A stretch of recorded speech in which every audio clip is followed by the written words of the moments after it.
Welcome to What If Sleepstorian, soft-spoken tales to slow the day's thoughts and carry you toward peaceful sleep. Before we begin, tell me where in the world you're listening from tonight, and, if you wish, what's on your mind. I read every note and love keeping quiet company across distances. If this brings you peace, a like and subscribe will help me make more nightbound stories. And if you'd like to support even further, you can buy me a coffee through the link in the description. Now, settle in, get comfortable, and breathe with me as we begin. The fog settled over London like a secret being kept, thick and deliberate, curling around gas lamps that glowed with the tired determination of sentries who'd long since stopped expecting relief. It was the sort of evening when the city seemed to hold its breath, when the clatter of hansom cabs softened to whispers, and even the Thames, that eternal gossip, muttered its stories in lower tones. The air carried the weight of coal smoke and damp wool, of 1,000 chimneys exhaling the day's labours into the November darkness. Somewhere in the distance a church bell tolled 8 times, each chime absorbed by the mist before it could travel far, as if even sound had learned to keep its voice down in such weather. At 221B Baker Street, a single window glowed amber against the grey, a small declaration of warmth in a city that seemed determined to cosset itself in cold. Inside, the sitting room held the particular stillness that comes just before something shifts, that moment when the world pauses between what was and what will be. The fire in the hearth had settled into a contemplative state, no longer crackling with youthful enthusiasm, but breathing steadily, casting shadows that stretched and contracted across the wallpaper with the rhythm of a sleeping giant's chest. Sherlock Holmes sat in his armchair, long fingers steepled beneath his sharp chin, grey eyes fixed on something only he could see. The pose was familiar to anyone who knew him. The absolute stillness of a mind moving at impossible speeds, cataloguing, analysing, dismissing. He had been sitting thus for the better part of an hour, ever since the Evening Post had arrived with its usual assortment of inquiries, invitations he would decline, and, tonight, something rather more interesting. Dr. John Watson sat opposite, a medical journal open across his lap but unread for the past 20 minutes. He'd learned long ago to recognise when Holmes had caught the scent of something, that particular quality of attention that suggested the detective's formidable mind had found a puzzle worth turning over. Watson himself found puzzles exhausting before breakfast, and merely tolerable afterward. But he'd also learned that his friend required these mental exercises the way other men required food, or sleep, or the occasional kind word. Without them, Holmes grew restless and impossible, likely to conduct chemical experiments that made the wallpaper peel, or to play the violin at 3 a.m. with what Watson generously termed experimental interpretation. The note that had arrived lay on the side table between them, a single sheet of expensive paper bearing neither signature nor return address. Watson had read it twice, finding it both intriguing and vague in equal measure, which he suspected was rather the point. "Mr. Holmes, it is said you concern yourself with the impossible. I write to inform you of an impossibility that has occurred not once, but 3 times in the past fortnight. Her Majesty has been observed in 2 locations simultaneously, with credible witnesses to both occurrences. The matter is delicate beyond measure. Should you wish to investigate, attend the reading room tomorrow at noon. Come alone, though your faithful Boswell may accompany you if discretion can be assured." A concerned subject. The handwriting was educated, the phrasing careful, someone accustomed to weighing their words before committing them to paper. The paper itself bore no watermark Watson could discern, though he'd held it up to the lamplight like a man trying to read his fortune in tea leaves. Holmes, naturally, had examined it for all of 5 seconds before setting it aside with an expression that suggested he'd learned everything from the ink's composition to the writer's dietary habits and current state of anxiety. "You've determined who sent it then," Watson ventured, knowing that breaking the silence was rather like tossing a pebble into a still pond. The ripples would spread regardless, but at least he'd know which direction they were going. Holmes responded, which wasn't technically an answer, but carried enough affirmation that Watson took it as one. "A man of means, certainly. The paper is Belgian, expensive without being ostentatious. The choice of someone who values quality but doesn't wish to advertise it. The ink is German, a particular formulation favoured by those who keep extensive records. The hand is educated but rushed, suggesting genuine concern rather than theatrical invention, And the reference to my faithful Boswell indicates someone who reads your chronicles, Watson, which narrows our field considerably, while also suggesting a degree of, let us call it studied casualness. People who are genuinely casual don't work so hard at appearing so. Watson felt the familiar mixture of admiration and mild exasperation that characterized most conversations with Holmes. You learned all that from the paper? From the paper, the phrasing, the timing of delivery, and the choice of meeting place. The British Museum's reading room, Watson. Not a private club, not an office, but a public space that is simultaneously anonymous and distinguished.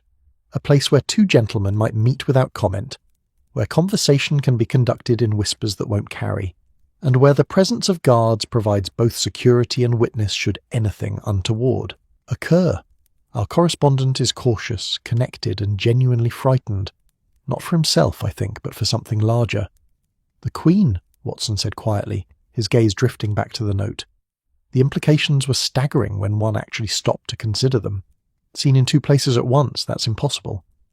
Hence its appeal, Holmes replied, and there was something almost tender in his voice, the way another man might speak of a beloved.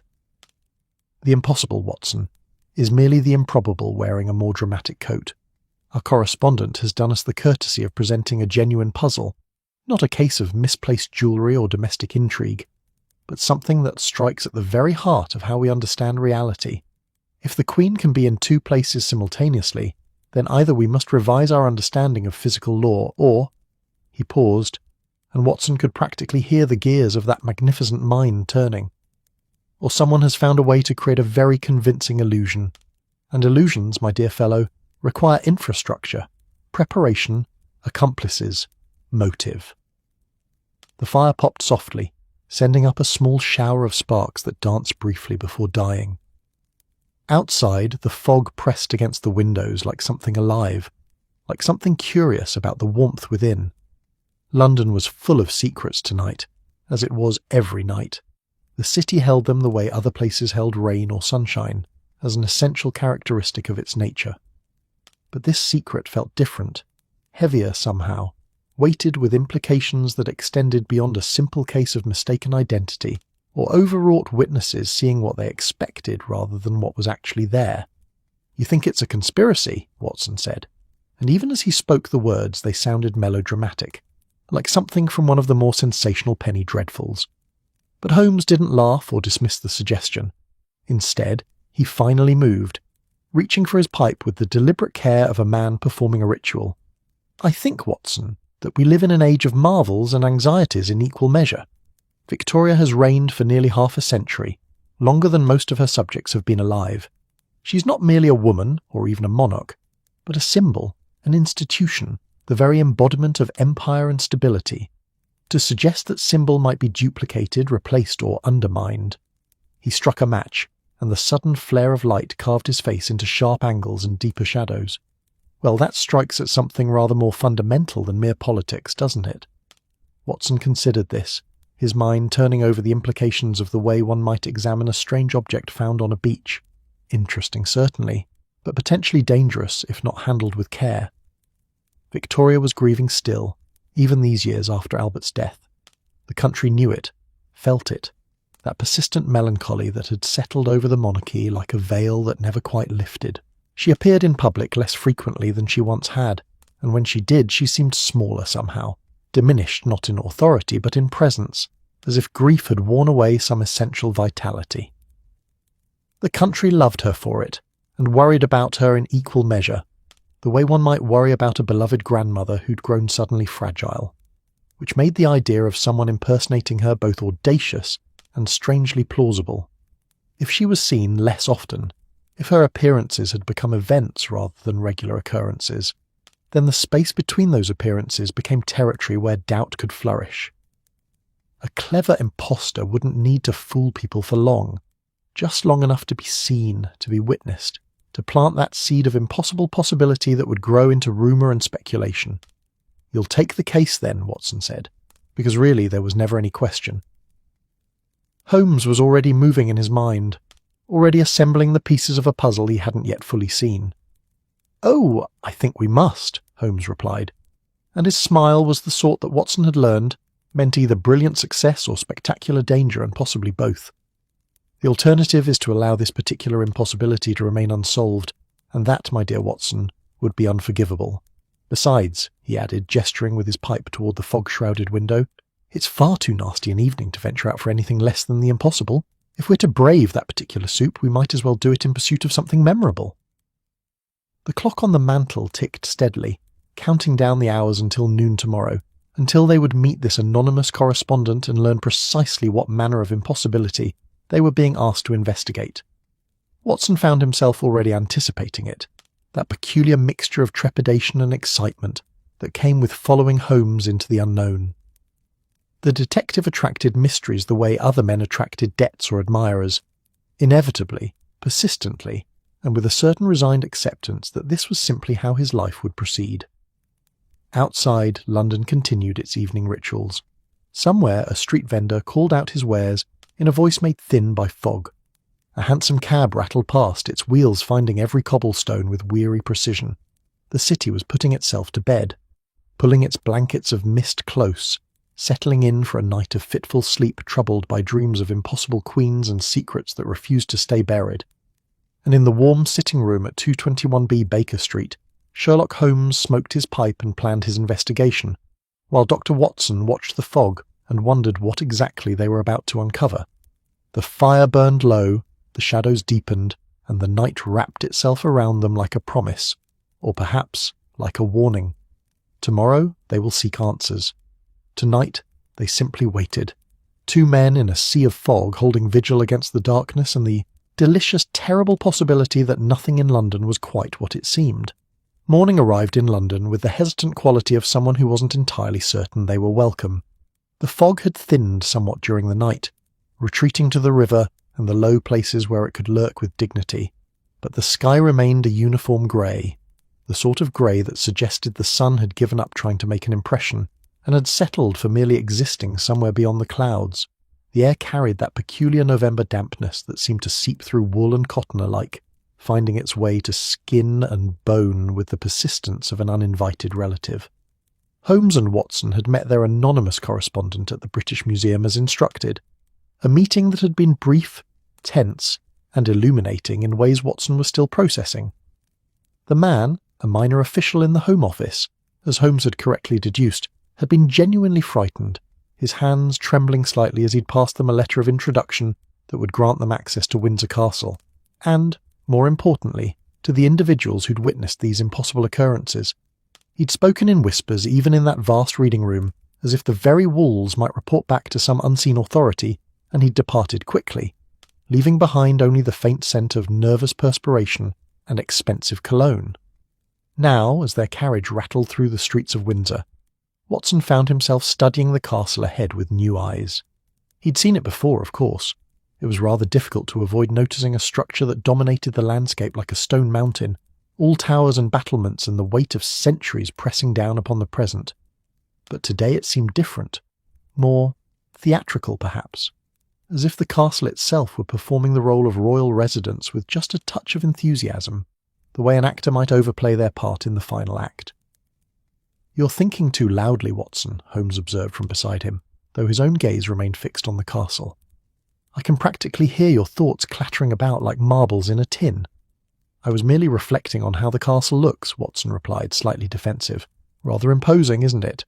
"Imposing is rather the point," Holmes said, and there was that dry humour in his voice that suggested he found the whole business of royal architecture faintly ridiculous. "Windsor Castle doesn't simply house the monarchy, it announces it. Every tower, every crenellation, every bit of medieval posturing is designed to remind the observer that they are in the presence of power, with a capital P. It's theatre, Watson. Magnificent theatre performed in stone and mortar rather than grease paint and gaslight, which makes it, I think, a rather perfect setting for our particular mystery.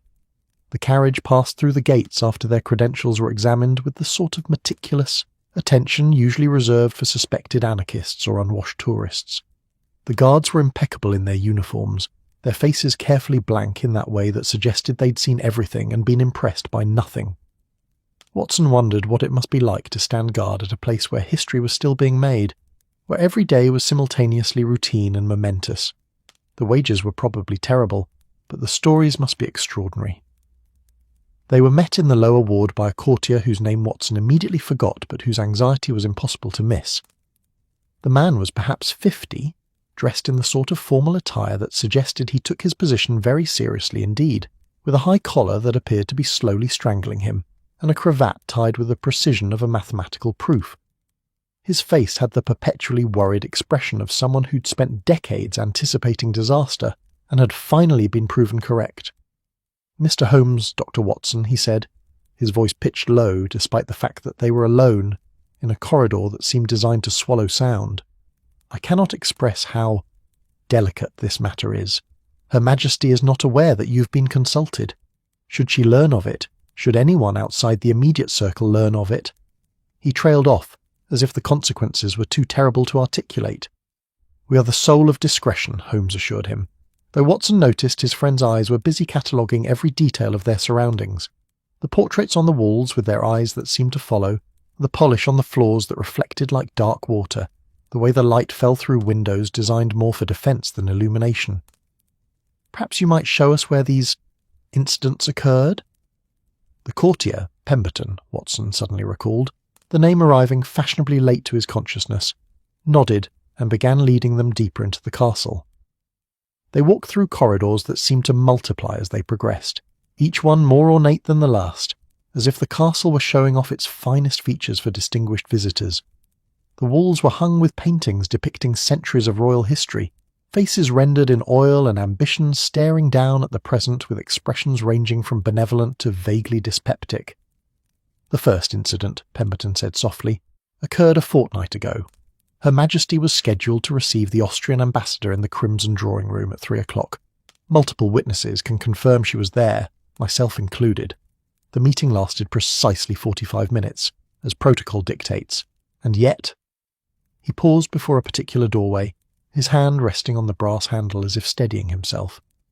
At the same time, the head gardener and 2 of his staff observed Her Majesty walking in the East Terrace garden, quite distinctly, close enough to acknowledge their bows. Holmes's eyebrow arched with interest.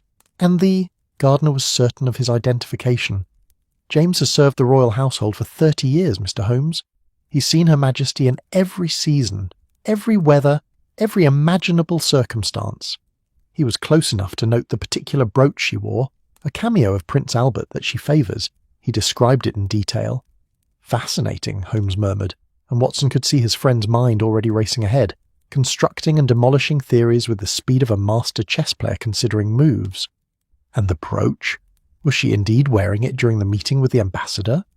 Pemberton's face grew, if possible, even more anxious. She was Mr. Holmes.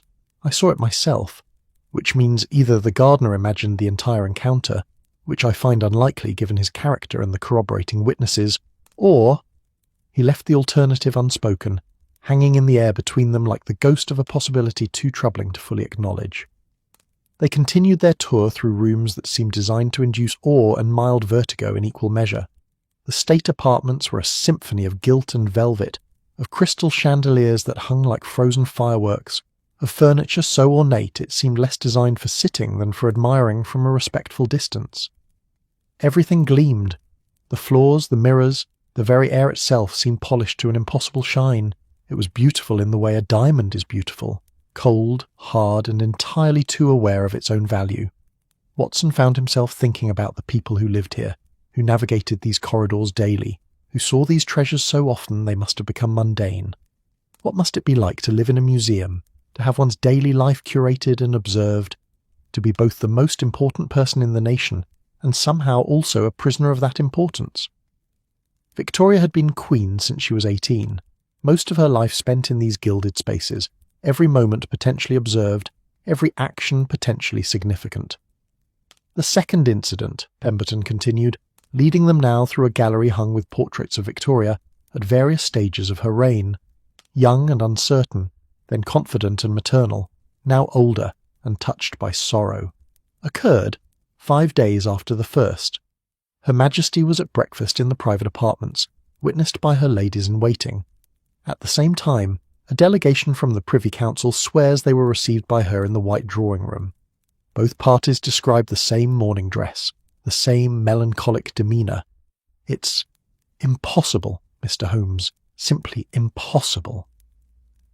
And yet it happened, Holmes said quietly, pausing before a particular portrait. It showed Victoria shortly after Albert's death, her face carefully composed but her eyes betraying something raw and unhealed. The artist had been honest, perhaps more honest than was strictly comfortable, or appeared to happen, which amounts to the same thing where public confidence is concerned. Tell me, Mr. Pemberton, has there been any attempt to photograph these occurrences?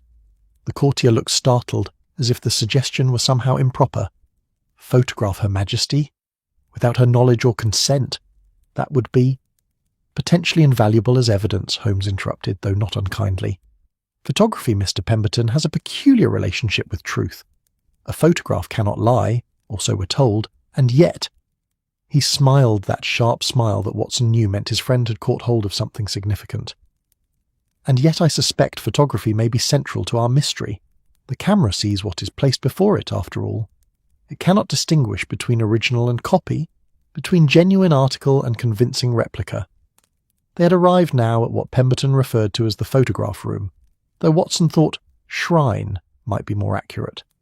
It was a smaller chamber, more intimate than the staterooms they'd passed through, its walls covered with photographic portraits of the royal family. Here was Albert in his youth, serious and idealistic. Here were the royal children at various ages, frozen in silver and gelatin at moments now decades past. And here, repeated in dozens of poses and settings, was Victoria herself, photographed more than any monarch in history, her image reproduced and distributed throughout the empire like a secular icon. The room smelled of chemicals and something else, beeswax perhaps, and the faint mustiness that accumulated in spaces where the past was carefully preserved. Light filtered through gauze curtains, diffused and gentle, the sort of light photographers preferred for portraiture. Against one wall stood a camera on its tripod, a wooden box that seemed to stare at them with its single cyclopean lens, patient and impassive. Her Majesty has always understood the power of the image, Pemberton said, his voice carrying a note of pride now, as if they'd moved from discussing conspiracy to appreciating art. She and the Prince Consort were early enthusiasts of photography. They saw its potential not merely as novelty but as a tool, a way to bring the monarchy close to the people, to make the crown visible even to those who would never set foot in a palace. Holmes was examining the camera with interest, his long fingers tracing its mechanisms with the delicacy of a surgeon. And who operates this device? Who is trusted to capture the royal image? Mr. Caldwell, Pemberton replied. He's been the official court photographer for 7 years now. Quite talented, very discreet. He maintains a studio in the castle and another in London. Her Majesty trusts him implicitly. Does she indeed? Holmes murmured, and there was something in his tone that made Watson's attention sharpen. And where might we find Mr. Caldwell at present? In his studio, I imagine. He's preparing for a series of official portraits to commemorate Her Majesty's Jubilee next year. Shall I arrange an introduction? That would be most helpful, Holmes said, but he was still studying the photographs on the walls, his gaze moving from image to image with that peculiar intensity that suggested he was seeing patterns invisible to others. Watson followed his friend's gaze, trying to discern what had captured his attention. The photographs showed Victoria in various settings and costumes, formal and informal, alone and with family. But there was something about them, Watson realized. A quality of sameness despite their apparent variety.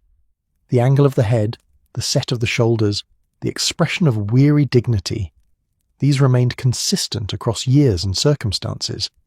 It was as if Victoria had learned to perform Queen, so thoroughly that the performance had become indistinguishable from the person. Every photograph a carefully maintained illusion of consistency. Or perhaps, Watson thought with a chill, that had nothing to do with the room's temperature. It was the other way around. Perhaps someone else had learned to perform Victoria so convincingly that the photographs couldn't tell the difference. Mr. Pemberton, Holmes said suddenly, turning from the photographs with determination, I would like to speak with everyone who witnessed these dual appearances. The gardener, the ladies-in-waiting, the Privy Council members, everyone. And I would very much like to examine Her Majesty's wardrobe, particularly the items that were supposedly worn during these incidents. The courtier looked scandalized. Her Majesty's wardrobe? Mr. Holmes, that's highly irregular. So is Her Majesty appearing in 2 places simultaneously, Holmes replied. his voice gentle but implacable. "We are well beyond the borders of regular Mr. Pemberton. The question is whether you wish to discover the truth of what's happening here, or whether you'd prefer to maintain propriety while the foundation crumbles beneath you." It was bluntly put, but effective. Pemberton's face worked through several emotions before settling on resigned determination. "Very well, I'll arrange it. But Mr. Holmes, Dr. Watson, please understand the stakes. If this becomes public knowledge, if there's even a whisper that the Crown might be compromised—" He shook his head slowly. "The Empire rests on certain assumptions about order and legitimacy. Shake those assumptions and everything else begins to tremble." "Then we shall have to work quickly," Holmes said, and quietly. "Come, Watson. We have a photographer to interview, and I suspect Mr. Caldwell's studio will prove most illuminating, in every sense of the word." They left the photograph room with its gallery of frozen moments, its testament to the strange alchemy by which light and chemistry could capture a queen and make her infinitely reproducible. Behind them the portraits continued their silent witness, and Watson couldn't quite shake the feeling that somewhere among all those images, among all those careful poses and official smiles, the truth was hiding, waiting to be developed like a photograph in chemical bath, slowly revealing itself from shadow into terrible, unmistakable clarity. The castle's corridors stretched ahead, full of mirrors and mysteries, and somewhere within them the impossible was happening. Holmes strode forward with purpose, and Watson followed, as he always did, into the heart of the puzzle. The photographer's studio occupied a wing of Windsor Castle that seemed to exist in a different century than the rest of the structure, not older precisely, but more modern, as if someone had decided that progress should be allowed a small foothold in this monument to tradition. The rooms had been converted from what were likely once servants' quarters, their stone walls now lined with dark curtains to control the light, their medieval windows covered with adjustable shutters that could let in precisely measured amounts of illumination. The air held that distinctive chemical tang that Watson had come to associate with photographic work. Silver nitrate and collodion, acids and fixatives, the sharp scent of transformation captured in glass and metal.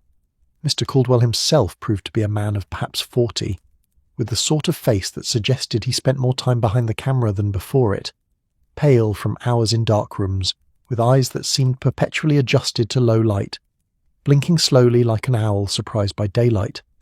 His hands, Watson noticed, were stained with chemicals despite obvious attempts at scrubbing, the fingertips bearing that telltale silver-black tarnish that marked his profession as surely as ink stains marked a clerk's.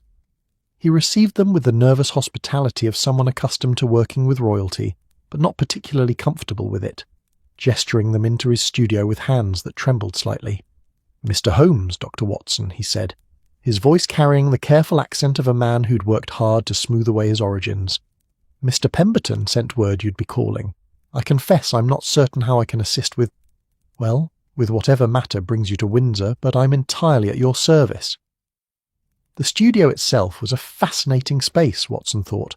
Part workshop, part laboratory, part artist's sanctuary. Cameras of various sizes occupied tripods and tables like a congregation of silent observers.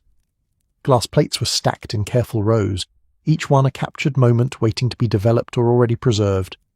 Against one wall stood a series of painted backdrops, pastoral scenes, formal curtains, abstract designs meant to suggest grandeur without committing to specificity. There were props as well, chairs of varying styles, small tables, decorative urns, all the paraphernalia required to construct the perfect photographic moment. Holmes was already moving through the space with that peculiar focus he brought to investigation, his gaze taking in everything, dismissing nothing. He paused, before a workbench cluttered with developing trays and bottles of chemicals, picking up a small vial and holding it to the light. "You do excellent work, Mr. Caldwell," he said conversationally. "I've seen some of your royal portraits. The detail is exceptional, every jewel distinct, every fold of fabric rendered with remarkable clarity. You must spend considerable time perfecting your technique." Caldwell relaxed slightly at the praise, which Watson suspected was precisely Holmes's intention. "Thank you, sir. Photography is both art and science, I believe. The camera captures what is before it, but the photographer must arrange what the camera sees.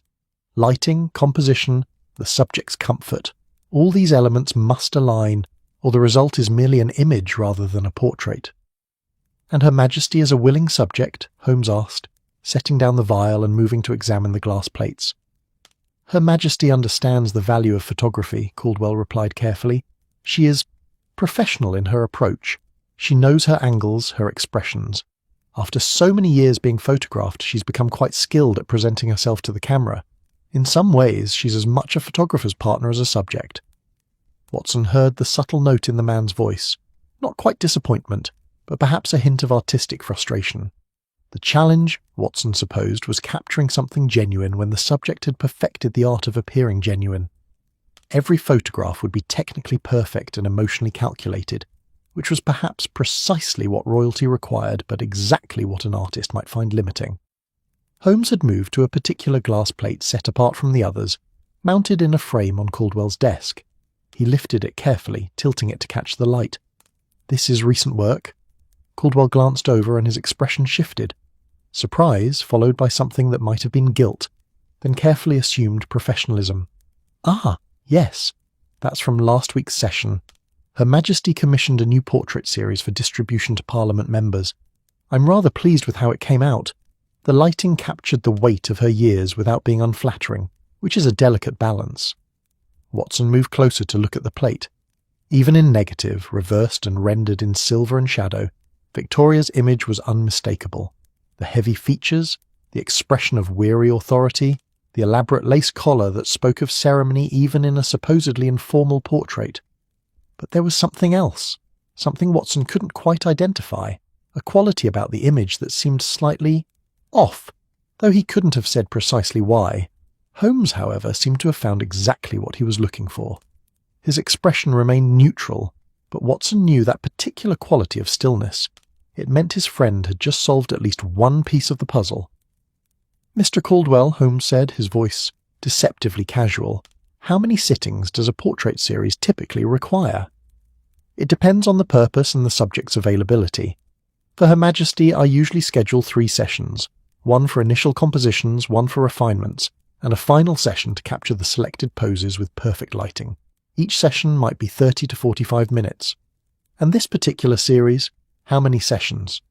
Caldwell hesitated, and in that hesitation, Watson saw the confirmation of whatever Holmes had already deduced. Just the one, actually. Her Majesty was particularly decisive that day. We completed the entire series in a single sitting, perhaps 50 minutes in total. Quite efficient, really. "Remarkably efficient," Holmes agreed, setting down the plate with careful deliberation. "Tell me, does Her Majesty always attend these sessions alone, or does she bring ladies-in-waiting, secretaries, that sort of thing?" "Usually there's at least one lady-in-waiting present, and sometimes Mr. Pemberton or another official. For this session, though—" Caldwell shifted his weight, uncomfortable now. "She came alone, or nearly so. Just a single attendant who waited outside. Her Majesty said she preferred privacy for the work. I thought perhaps she was having a difficult day. Grief still weighs on her, as you know." Holmes nodded slowly, and Watson could practically see the pieces assembling in his friend's mind, forming a picture that was becoming increasingly clear and increasingly troubling. "And you noticed nothing unusual about Her Majesty during this session? Nothing in her manner or bearing that seemed different?" The photographer paused, really considering the question now, his artist's eye evidently travelling back through memory. "Now that you mention it, she seemed lighter, somehow. Not physically. I mean her demeanour. Less burdened. She even smiled once or twice without prompting, which is unusual. Her Majesty carries her grief visibly, for years, but that day she seemed almost relieved of it. I attributed it to a good day, perhaps a letter with pleasant news, something to briefly lift the melancholy. Or perhaps, Holmes said quietly, it was someone to whom grief was not a burden, because it was not genuinely felt. The implications of that statement seemed to descend on the studio like a physical weight. Caldwell went very pale, his chemical-stained hands gripping the edge of his workbench. "Mr. Holmes, surely you're not suggesting—" "That's impossible. I've photographed Her Majesty dozens of times. I would know if someone else stood before my camera, I would know." "Would you?" Holmes asked, not unkindly. "Consider, Mr. Caldwell. You see Her Majesty through the camera lens at a remove, composed and positioned precisely as you require. The sessions are brief, focused on technical perfection. You're concentrating on light and shadow, on the mechanics of your craft. Would you necessarily notice if someone who'd studied Her Majesty's mannerisms, her expressions, her bearing, took her place, especially if someone knew they were being photographed and adjusted their performance accordingly? Watson found himself thinking of the theatre, of the actresses he'd seen transform themselves on stage through costume and gesture and sheer force of will. The best performances were those where the actor disappeared entirely into the role, where the audience forgot they were watching a performance at all. Could someone do that with royalty? Could someone study Victoria so thoroughly that they could become her, at least for the duration of a photograph? But why? Caldwell asked, his voice barely above a whisper. Why would anyone? What possible purpose? That, Holmes said, is precisely what we're here to discover. Tell me, Mr. Caldwell, in your profession, you must occasionally work with theatrical photographers, people who capture actors and performers. Do you have colleagues in that field? The photographer nodded slowly, still processing the implications of their conversation. Yes, several. London's theatrical district keeps a number of studios busy. Why do you ask? Because I suspect we need to expand our investigation beyond palace walls. Somewhere in London there is someone with intimate knowledge of theatrical transformation, costume, makeup, the art of becoming someone else. And somewhere there is a woman who bears sufficient resemblance to Her Majesty to be convincing, at least at a distance or through a camera lens. Holmes moved to the window, gazing out at the castle grounds where afternoon light was beginning to slant golden across the manicured lawns. Watson, do you recall that case 3 years ago? The matter of the stolen inheritance? Watson did, though he couldn't immediately see the relevance. The one where the nephew attempted to impersonate his deceased uncle to claim the estate? Precisely. And do you recall what made his deception ultimately fail? He couldn't maintain the performance under sustained observation. Close family members noticed small inconsistencies, the way he held his teacup, a different cadence in his speech. Exactly, Holmes said, turning back to face them.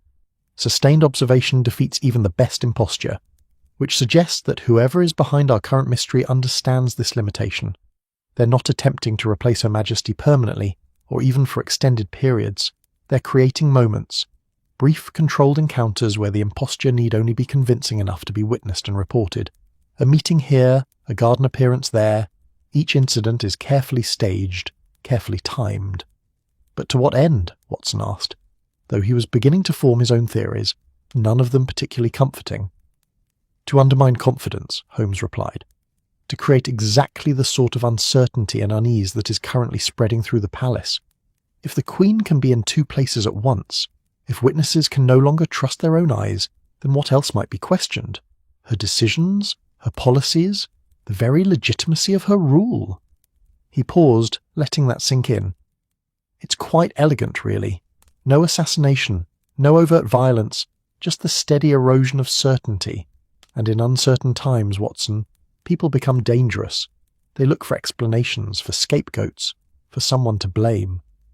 Caldwell had sunk into a chair, looking as if someone had just explained that his entire profession was based on a fundamental lie. I photographed her, he said, staring at his stained hands. Or I photographed someone pretending to be her. And I couldn't tell the difference. The camera couldn't tell the difference. The camera, Holmes said gently, can only capture what it's shown. It's not the camera's fault, nor yours, Mr. Caldwell. You've been made an unwitting accomplice in something larger. But you can help us now. I need the names of your colleagues in the theatrical photography world. Anyone who might have the skill and discretion to advise on such a deception. And I need you to think very carefully about that session. Was there anything, however small, that seemed unusual? Anyone who asked questions about your process, your schedule, your access to Her Majesty? The photographer closed his eyes, thinking, and Watson could see the professional pride warring with genuine fear on his face. Finally he opened his eyes and reached for a notebook. There are 3 studios I'd recommend you investigate, and now that you mention it, there was someone. About 3 months ago, a gentleman came to inquire about commissioning a portrait. He asked very specific questions about royal photography, the protocols, the security, how sessions were arranged. I thought he was simply curious, perhaps hoping to arrange something similar for himself. But he never commissioned anything, just asked his questions and left.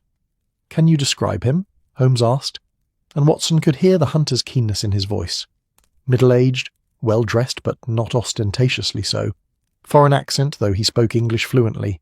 German, I think, or Austrian.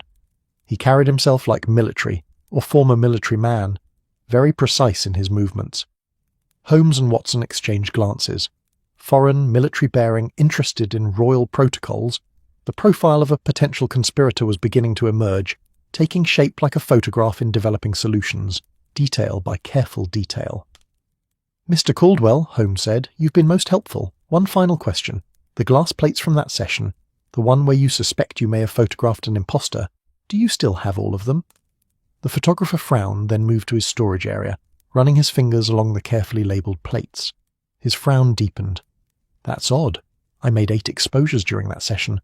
I should have 8 plates, but there are only 6 here." "The missing plates," Holmes said. "What poses did they capture?" "Let me think. One was a 3/4 profile, and the other was a close study of her hands with her wedding ring visible.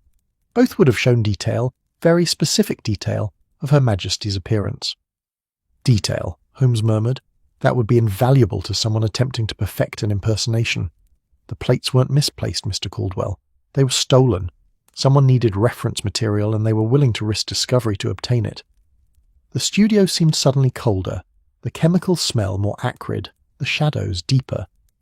Somewhere in London, Watson realized, someone had photographs of the Queen, or of someone pretending to be the Queen, and was using them for purposes that extended far beyond harmless portraiture. The conspiracy was real, elaborate, and had been in planning for months. Holmes was already moving toward the door, his mind clearly racing ahead to the next steps. "Come, Watson. We have studios to visit and theatrical districts to explore. Mr. Caldwell, say nothing of our conversation to anyone. Not even Mr. Pemberton, not yet. The fewer people who know we're investigating, the better our chances of catching those responsible before they can adjust their plans." They left the photographer standing among his cameras and chemicals, a man who'd suddenly discovered that his art could be weaponized, that truth could be manufactured, and that even the evidence of his own eyes might be a carefully constructed lie. As they emerged into the castle corridors, Watson found himself thinking about mirrors and shadows, about the strange doubled world they'd stumbled into where queens could be in 2 places at once, and photographs could tell truth and lies with equal conviction.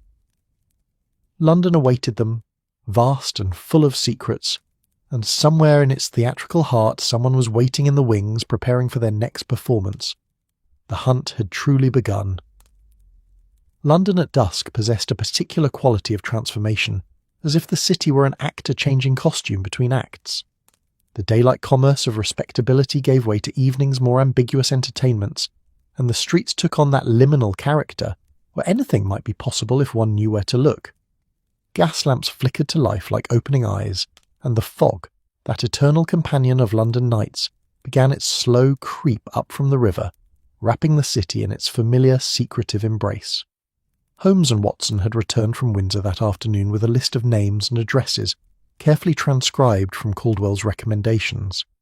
3 photographic studios, each with connections to the theatrical world, each with the technical skill and discretion required for the sort of deception they were investigating.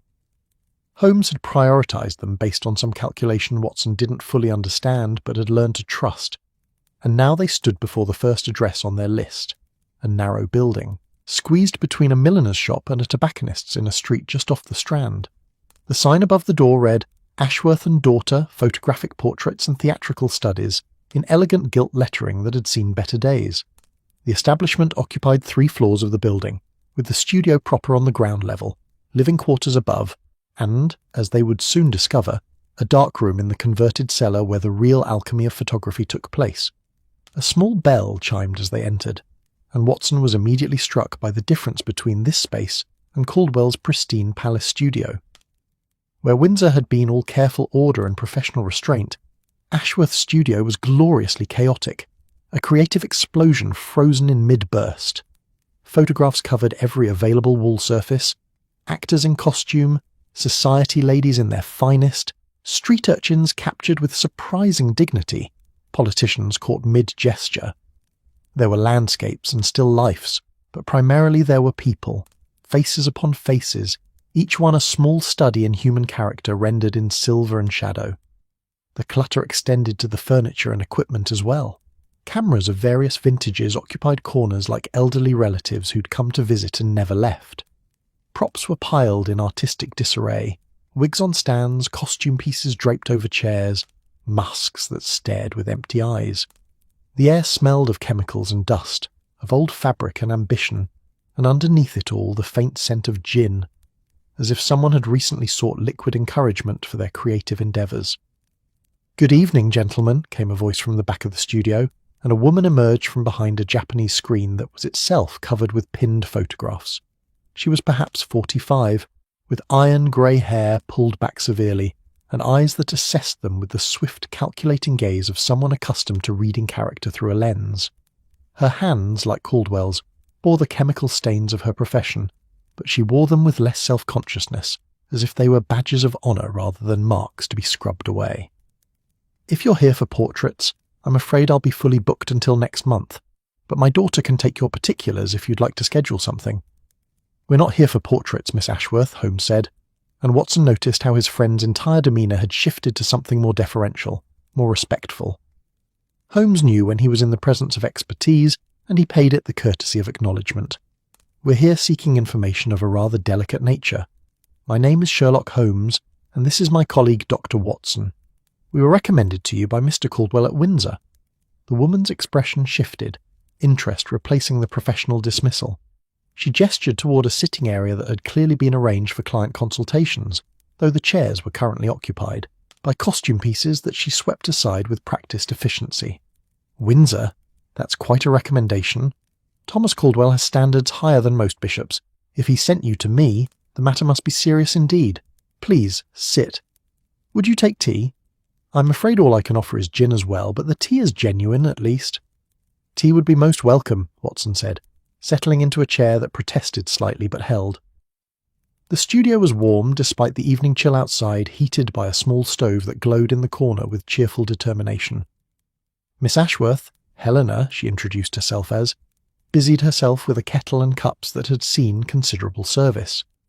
As she worked, Holmes explained their investigation, or at least the portions of it that could be safely shared.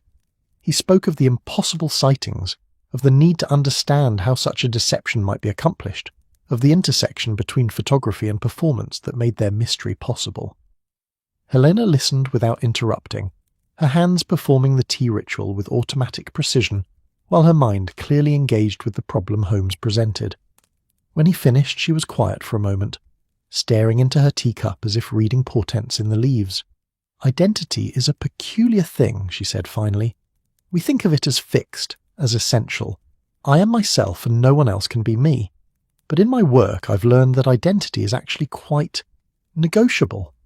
An actor doesn't simply pretend to be someone else. In the moment of true performance they become that person. The best ones at least. They inhabit the role so completely that the boundaries blur." She rose and moved to one of her walls of photographs, selecting one and bringing it back to them. It showed a woman in elaborate Elizabethan costume, every detail perfect, the ruff, the jewels, the imperious tilt of the head. "This is Sarah Pendleton. She played Queen Elizabeth at the Lyceum 3 years ago. Magnificent performance. But look at this one." She produced another photograph, this time showing a woman in simple modern dress, hair pulled back, expression open and friendly. It took Watson a moment to realise it was the same person. Actors are chameleons, gentlemen. They understand that identity is constructed through gesture, posture, expression, costume. Change those elements and you change the person, at least as far as observers are concerned. "You're suggesting that impersonating royalty is simply a matter of good acting?" Watson asked, somewhat sceptical. "Not simply, no. It requires exceptional acting combined with physical similarity, extensive study, and, crucially, control of the circumstances. No imposter could fool people who knew Victoria intimately for extended periods, but brief encounters, controlled situations. With the right preparation, absolutely."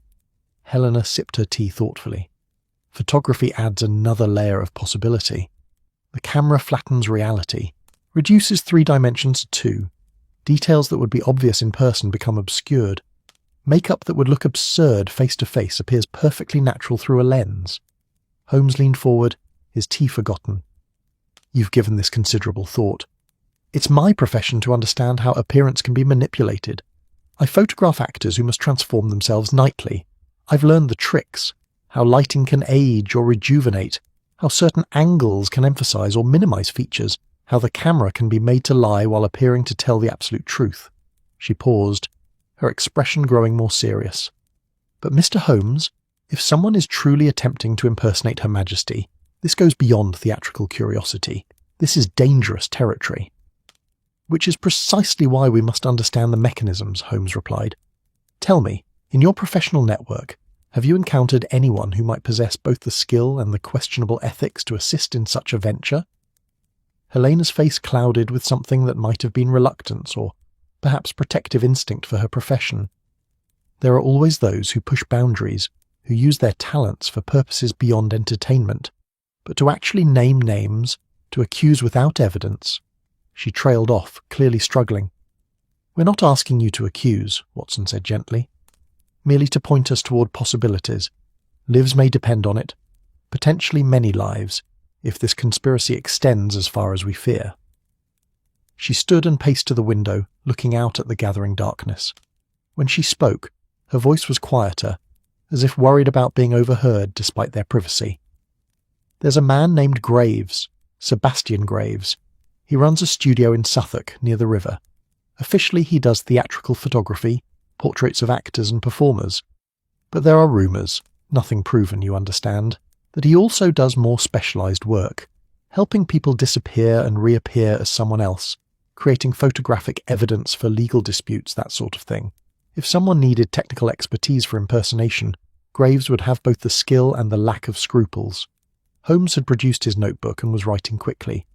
And where exactly in Suffolk might we find Mr. Graves? Pike Street, number 17.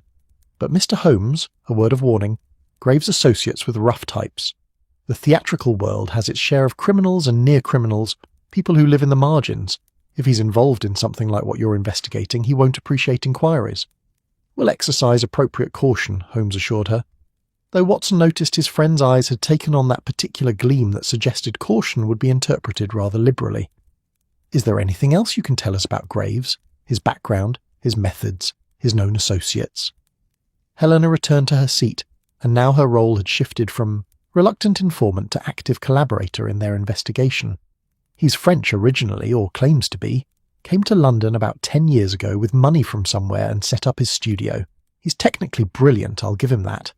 His darkroom work is extraordinary, able to manipulate images in ways most photographers couldn't imagine. He can make people appear or disappear from photographs, can combine multiple exposures into single images that seem completely authentic. It's artistry in its way, but artistry in service of deception. Has he ever worked with anyone connected to court circles or the government? Holmes asked. Not that I know of directly, but... She hesitated, then continued. About 4 months ago, I attended a gathering of theatrical photographers. We meet occasionally to discuss techniques and equipment. Graves was there, which was unusual because he typically avoids such professional socializing. He was asking questions about royal photography, about the protocols and security around it. At the time, I thought he was simply curious, perhaps hoping to expand his clientele into more respectable circles. But now, given what you're telling me... 4 months, Holmes repeated, and Watson could see him slotting this information into his mental timeline. That would place his inquiry roughly a month before Caldwell reported his own unusual visitor. The conspiracy has been in planning for some time then. This wasn't improvised, but carefully orchestrated. Helena shook her head slowly, a mixture of professional admiration and moral horror crossing her face. If someone has managed to photograph an impostor convincingly enough to pass as the Queen, even briefly, it represents both the pinnacle of photographic technique and its most dangerous abuse. The camera was supposed to be a tool of truth, a way to capture reality without the filter of human interpretation. But in the wrong hands, it becomes a weapon, Holmes finished, a way to manufacture reality rather than merely record it. Tell me, Miss Ashworth, if you were tasked with creating such a deception, how would you approach it? She considered this, her professional mind clearly engaging with the problem despite its troubling implications. I'd need multiple elements to align. First, a subject with natural similarity to the target, similar build, facial structure, colouring. Then, extensive study of the target's mannerisms, bearing, characteristic expressions. Photographs would be essential reference material which explains your missing plates from Windsor. I'd need appropriate costumes, particularly undergarments and accessories that would be visible in photographs or close encounters. And I'd need to control the circumstances, ensure that encounters were brief, at angles or distances that limited close observation, with lighting conditions that favoured the deception. And the photography itself, Holmes prompted? For that, I'd want someone like Graves, someone who could not only photograph the imposter convincingly, but also create supporting evidence, images that could be distributed as proof of the Queen's presence at various locations and times. In an age where photography is increasingly accepted as documentary truth, having photographic evidence would be invaluable for establishing credibility. Watson found himself thinking about the implications of all this, the strange new world they were uncovering where reality itself had become negotiable, where the evidence of one's eyes could no longer be trusted.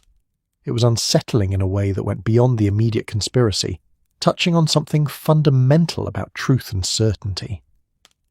Holmes rose, setting down his teacup with decisive finality. "Miss Ashworth, you've been extraordinarily helpful. We'll visit Mr. Graves and see what he might reveal, whether intentionally or otherwise. If you think of anything else, any other names, any other details that might be relevant, please send word to 221B Baker Street immediately." "I will," she promised, walking them to the door. "And Mr. Holmes, please be careful. If this conspiracy is as extensive as it seems, those behind it won't hesitate to protect their interests. Photography may be my business, but I've seen enough of the darker sides of London to know that people who manipulate reality for a living are dangerous in ways that go beyond their technical skills." They emerged onto the street where full darkness had now fallen, the fog thick enough to muffle sounds and obscure anything beyond a few yards. The gas lamps were struggling valiantly against the murk, creating small islands of illumination in a sea of grey. "Southwark, then," Watson said as they set off in search of a cab. "Though I confess I'd prefer to make such a visit in daylight." "Darkness may work to our advantage," Holmes replied, his voice carrying that note of anticipation that Watson had learned could precede either triumph or disaster. "Mr. Graves is unlikely to be forthcoming if approached directly. We may need to observe first, investigate discreetly, perhaps even—" He trailed off, but Watson could complete the thought. "Break into his studio?" "Such an uncharitable phrase, Watson. I prefer conduct an unauthorized inspection of the premises. It sounds so much more professional." There was dark humour in Holmes's voice, but also absolute determination. They were closing in on answers now. Watson could feel it, and with answers would come danger, because the conspirators wouldn't surrender their secrets willingly. A hansom cab materialised from the fog like a ghost ship from mist, and they climbed aboard. "Pike Street, Southwark," Holmes instructed the driver, and they lurched into motion, swallowed by the London night.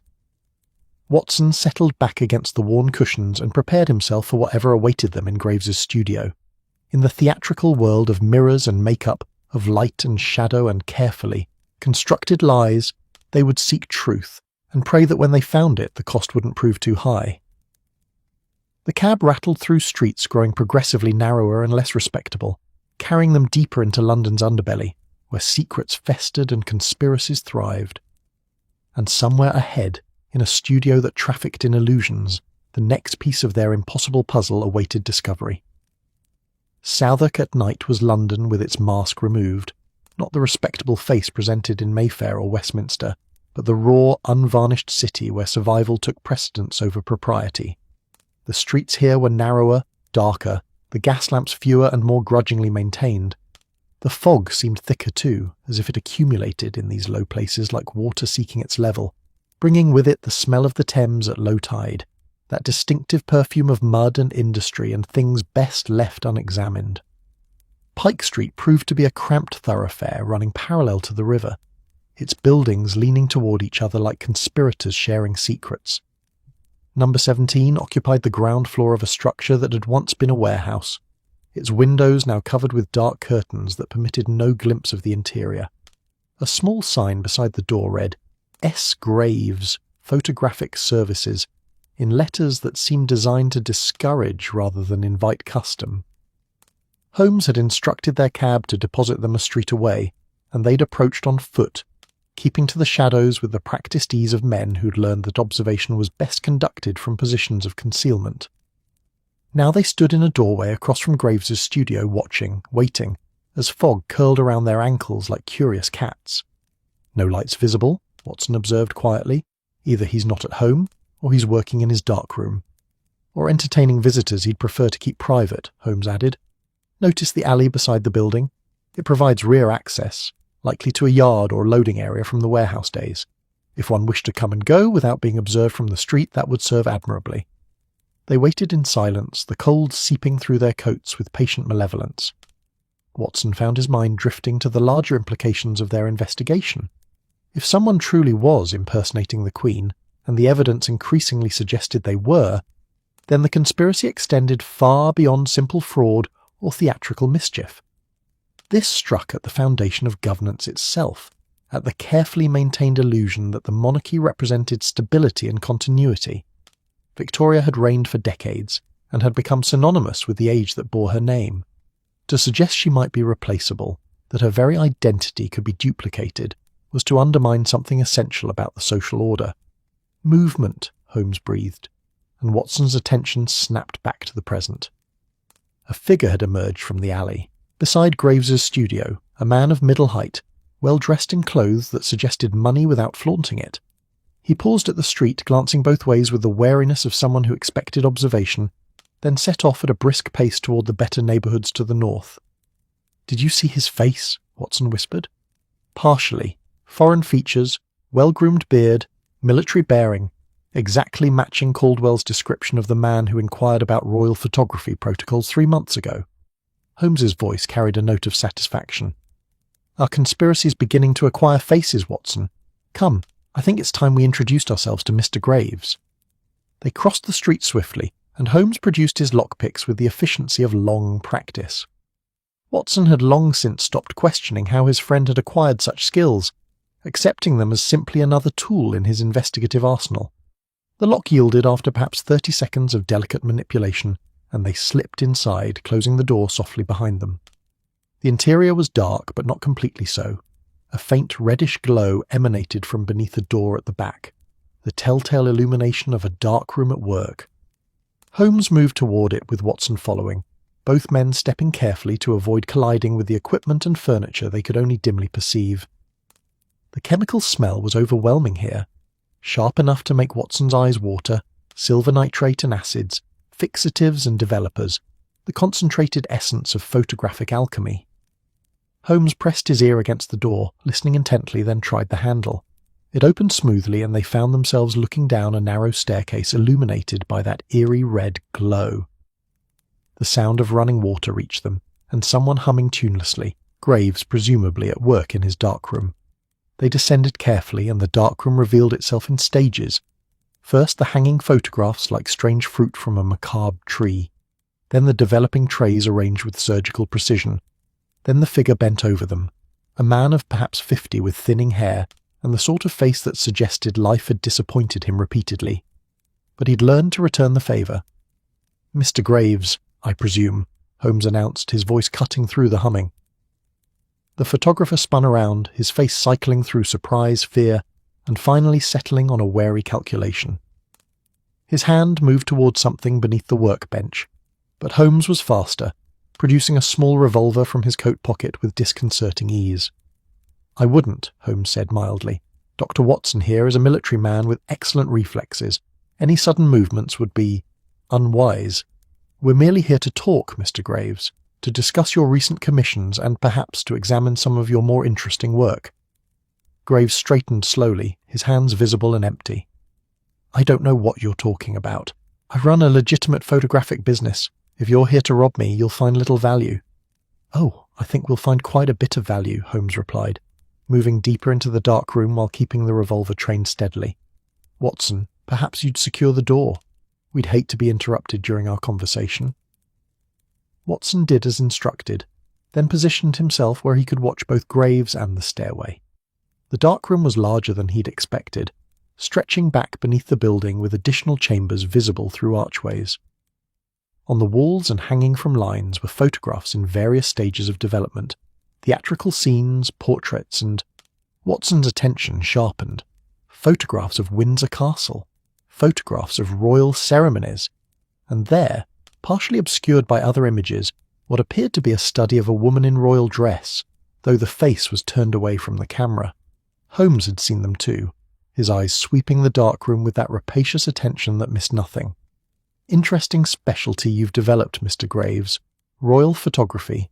One might almost think you were establishing credentials for a particular commission.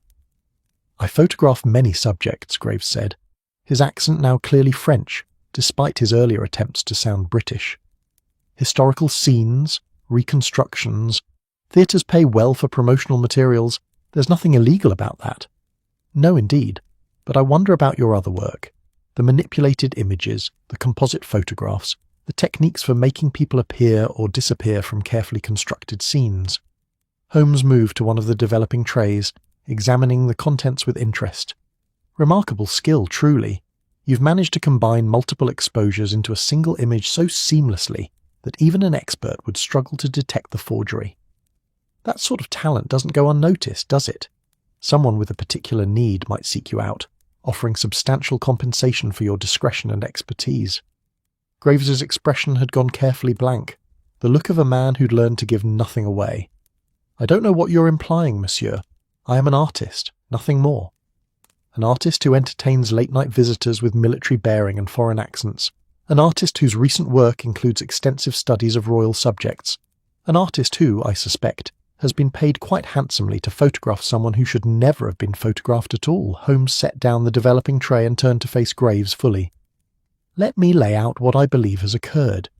You were approached some months ago by agents of a foreign power, German or Austrian, I suspect, given the timing and certain political tensions currently simmering beneath diplomatic niceties.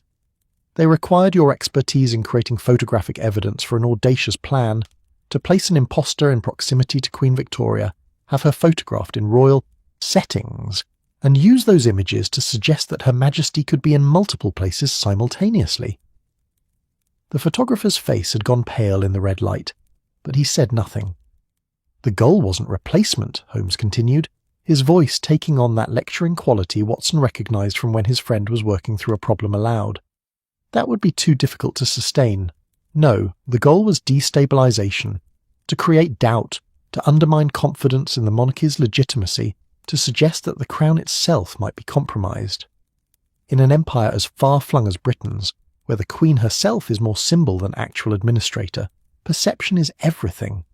Shake that perception, and the entire structure begins to tremble. Watson felt a chill that had nothing to do with the dampness of the cellar. But why? What would anyone gain from such destabilization? Opportunity, Holmes replied, though his eyes never left Graves. Britain's power rests on the perception of invincibility, of eternal stability. Victoria isn't simply a monarch. She's become synonymous with age, with the entire imperial project. Suggest that she might be a fraud, that the throne might be occupied by an impostor, and suddenly every treaty she's signed, every law enacted in her name, every colonial possession claimed under her authority becomes questionable. It's brilliantly vicious, really. No armies, no declarations of war, just the slow poison of doubt eating away at institutional legitimacy. Graves had begun to sweat despite the coolness of the darkroom. You're mad.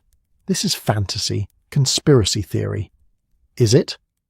Holmes moved to the hanging photograph, selecting one and pulling it down. It showed a woman who might have been Victoria, photographed from behind and slightly to the side, examining what appeared to be a formal dress. This is your impostor, isn't it? You've been documenting the process, creating a visual record either for your employers or perhaps as insurance should you need leverage later. Where did they find her, I wonder? A theatrical performer with the right physical characteristics, someone desperate enough to accept a dangerous commission? The photographer's silence was enough. Watson stepped closer, studying the photograph with growing horror. The woman's posture, the set of her shoulders, even the way she held her head, all of it eerily reminiscent of the Queen's characteristic bearing. With the right costume, the right context, she would be convincing indeed. What's her name? Holmes asked quietly. Where is she now? I can't, Graves stammered, genuine fear now visible in his expression. You don't understand what you're involving yourselves in. These are not people who tolerate interference. They have resources, connections, and they've made it very clear what would happen if I spoke to anyone about their arrangement.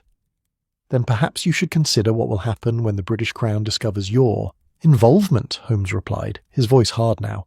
Photography isn't your only crime here, Mr. Graves. You're an accessory to treason. That's a hanging offence, I believe, or at the very least transportation to a particularly unpleasant colonial prison. Unless, of course, you cooperate. Help us stop this conspiracy before it proceeds further, and I might be persuaded to present your involvement as unwilling, coerced even. The photographer's hands were shaking now, and Watson found himself feeling an unwelcome sympathy.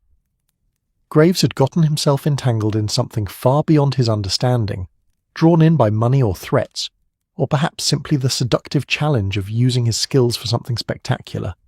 But treason was treason, regardless of motive. Her name is Marie Archambault, Graves said finally, the words seeming to cost him physical effort. She's an actress, French like myself, came to London 5 years ago seeking better opportunities. She has had the right look, the right training. When they approached me, they already had her. My role was simply to document the preparation, to create the photographs that would serve as evidence of the Queen's dual presence. And the man who just left, Holmes pressed, the one with military bearing? Colonel Richter, German, though he claims Austrian citizenship for convenience. He's the coordinator, the one who manages the operation. There are others too, a handler for the girl, someone within the palace providing intelligence about the Queen's schedule, photographers at various locations ready to capture spontaneous sightings. It's elaborate, monsieur. They've been planning this for over a year. Watson felt his stomach tighten. A year of planning, multiple conspirators, foreign agents embedded within British institutions. This was far more extensive than they'd initially feared. "Where is Marie Archambault now?" Holmes asked. "Safe house in Whitechapel, number 42 Dorset Street, above the chandler's shop. But Mr. Holmes, you cannot simply walk in there. Richter has men watching, protecting his investment. She's a prisoner as much as an operative." Holmes nodded slowly, processing this information, already formulating plans. "And the photographs you've taken? All of them are here?" "The plates, yes, the prints. Some have been distributed already, to Richter's superiors, I assume, as proof of progress. But the negatives remain here. They insisted on that, wanted to control reproduction. Then we'll be taking those plates," Holmes said decisively, "along with your complete cooperation in identifying every person involved in this conspiracy. Watson, help me gather the relevant materials. We'll need everything that documents this operation." For the next 20 minutes they worked swiftly, collecting glass plates and prints, notes and correspondence that Graves reluctantly provided. The photographer had kept meticulous records, a habit that would now seal his fate, but also provide crucial evidence. There were addresses, schedules, even coded telegrams that Holmes examined with intense interest. "This one," Holmes said, holding up a telegram, "sent 3 days ago to a Berlin address. It mentions the final performance, scheduled for December 15th. That's less than a week from now. Whatever they're planning, whatever grand reveal they intend, it's imminent." Watson felt the weight of urgency settle over them like a physical presence. "We need to inform the authorities, Scotland Yard, the Home Office, and risk alerting the conspirators that we're onto them." Holmes shook his head. "No, Watson. We need more evidence first, enough to arrest everyone simultaneously. If we move prematurely, they'll scatter, destroy evidence, perhaps even accelerate their plans in desperation. We need Marie Archambault's testimony, we need to identify the palace insider, and we need to catch Richter with incontrovertible proof of his intentions." He turned back to Graves, who had slumped onto a stool, looking utterly defeated. "You will remain here and continue your work as if nothing has happened. If Richter or anyone else contacts you, you'll respond normally, but you'll report everything to me immediately. Watson will provide you with a secure method of communication. Cooperate fully, and I'll do what I can to mitigate your punishment. Attempt to warn your co-conspirators, and I'll ensure you hang alongside them. Do we understand each other?" Graves nodded miserably. "I never wanted. It was supposed to be just photographs, technical work.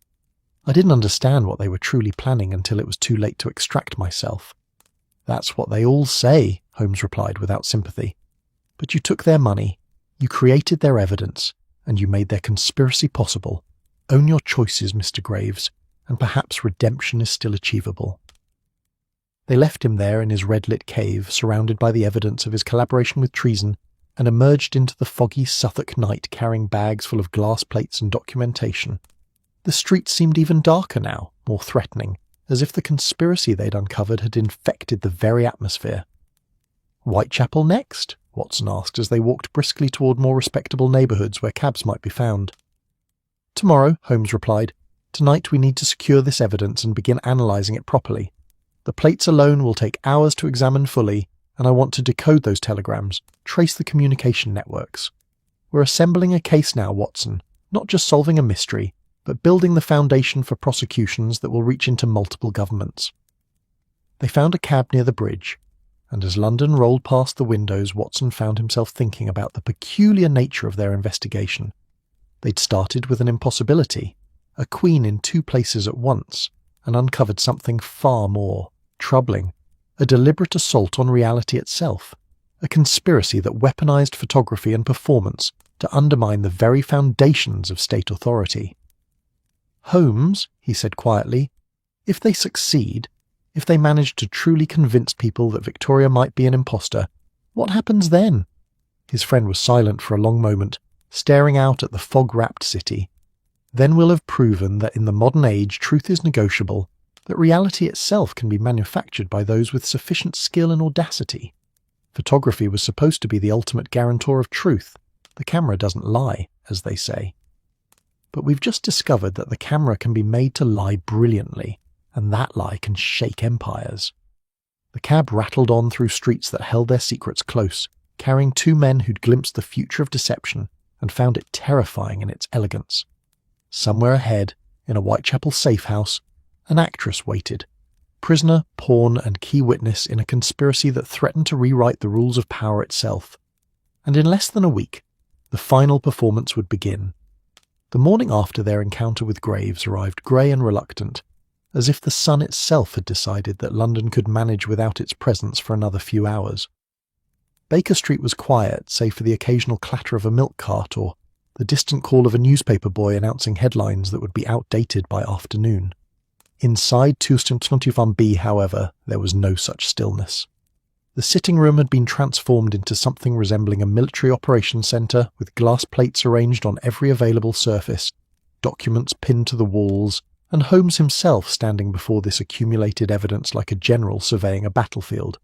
Watson had slept poorly, his dreams full of doubled queens and photographs that moved when no one was watching, and he'd risen early to find Holmes apparently unchanged from the night before, still dressed in yesterday's clothes, still pacing and muttering and rearranging pieces of the puzzle with manic focus. "You haven't slept," Watson observed, which wasn't a question because the answer was evident in Holmes's fevered eyes and the multiple cigarette ends overflowing from the ashtray.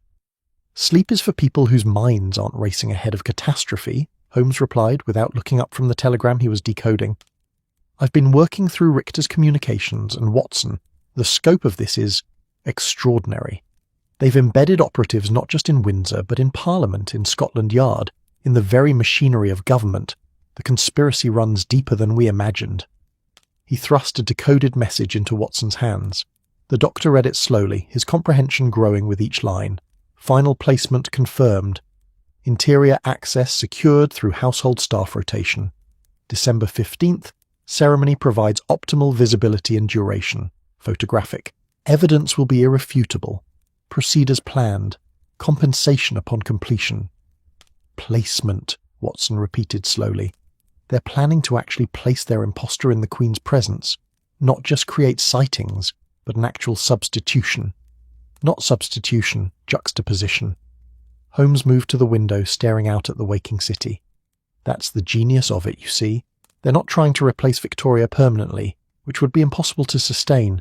They're going to create a moment where both the real Queen and the imposter are visible simultaneously, at a public ceremony, with hundreds of witnesses and multiple photographers present. Imagine the impact, Watson. The irrefutable evidence captured by numerous independent sources that there are two Queen Victorias. The scandal would be immediate and catastrophic." Watson felt cold fingers of dread walking up his spine. What ceremony? December 15th. That's 4 days from now. What's scheduled? Holmes produced a society page from the Times folded to show the royal calendar. The ceremony at the Crystal Palace. Victoria is scheduled to attend the opening of a new exhibition celebrating industrial achievements of the Empire. It's a rare public appearance, heavily attended with delegations from multiple nations present.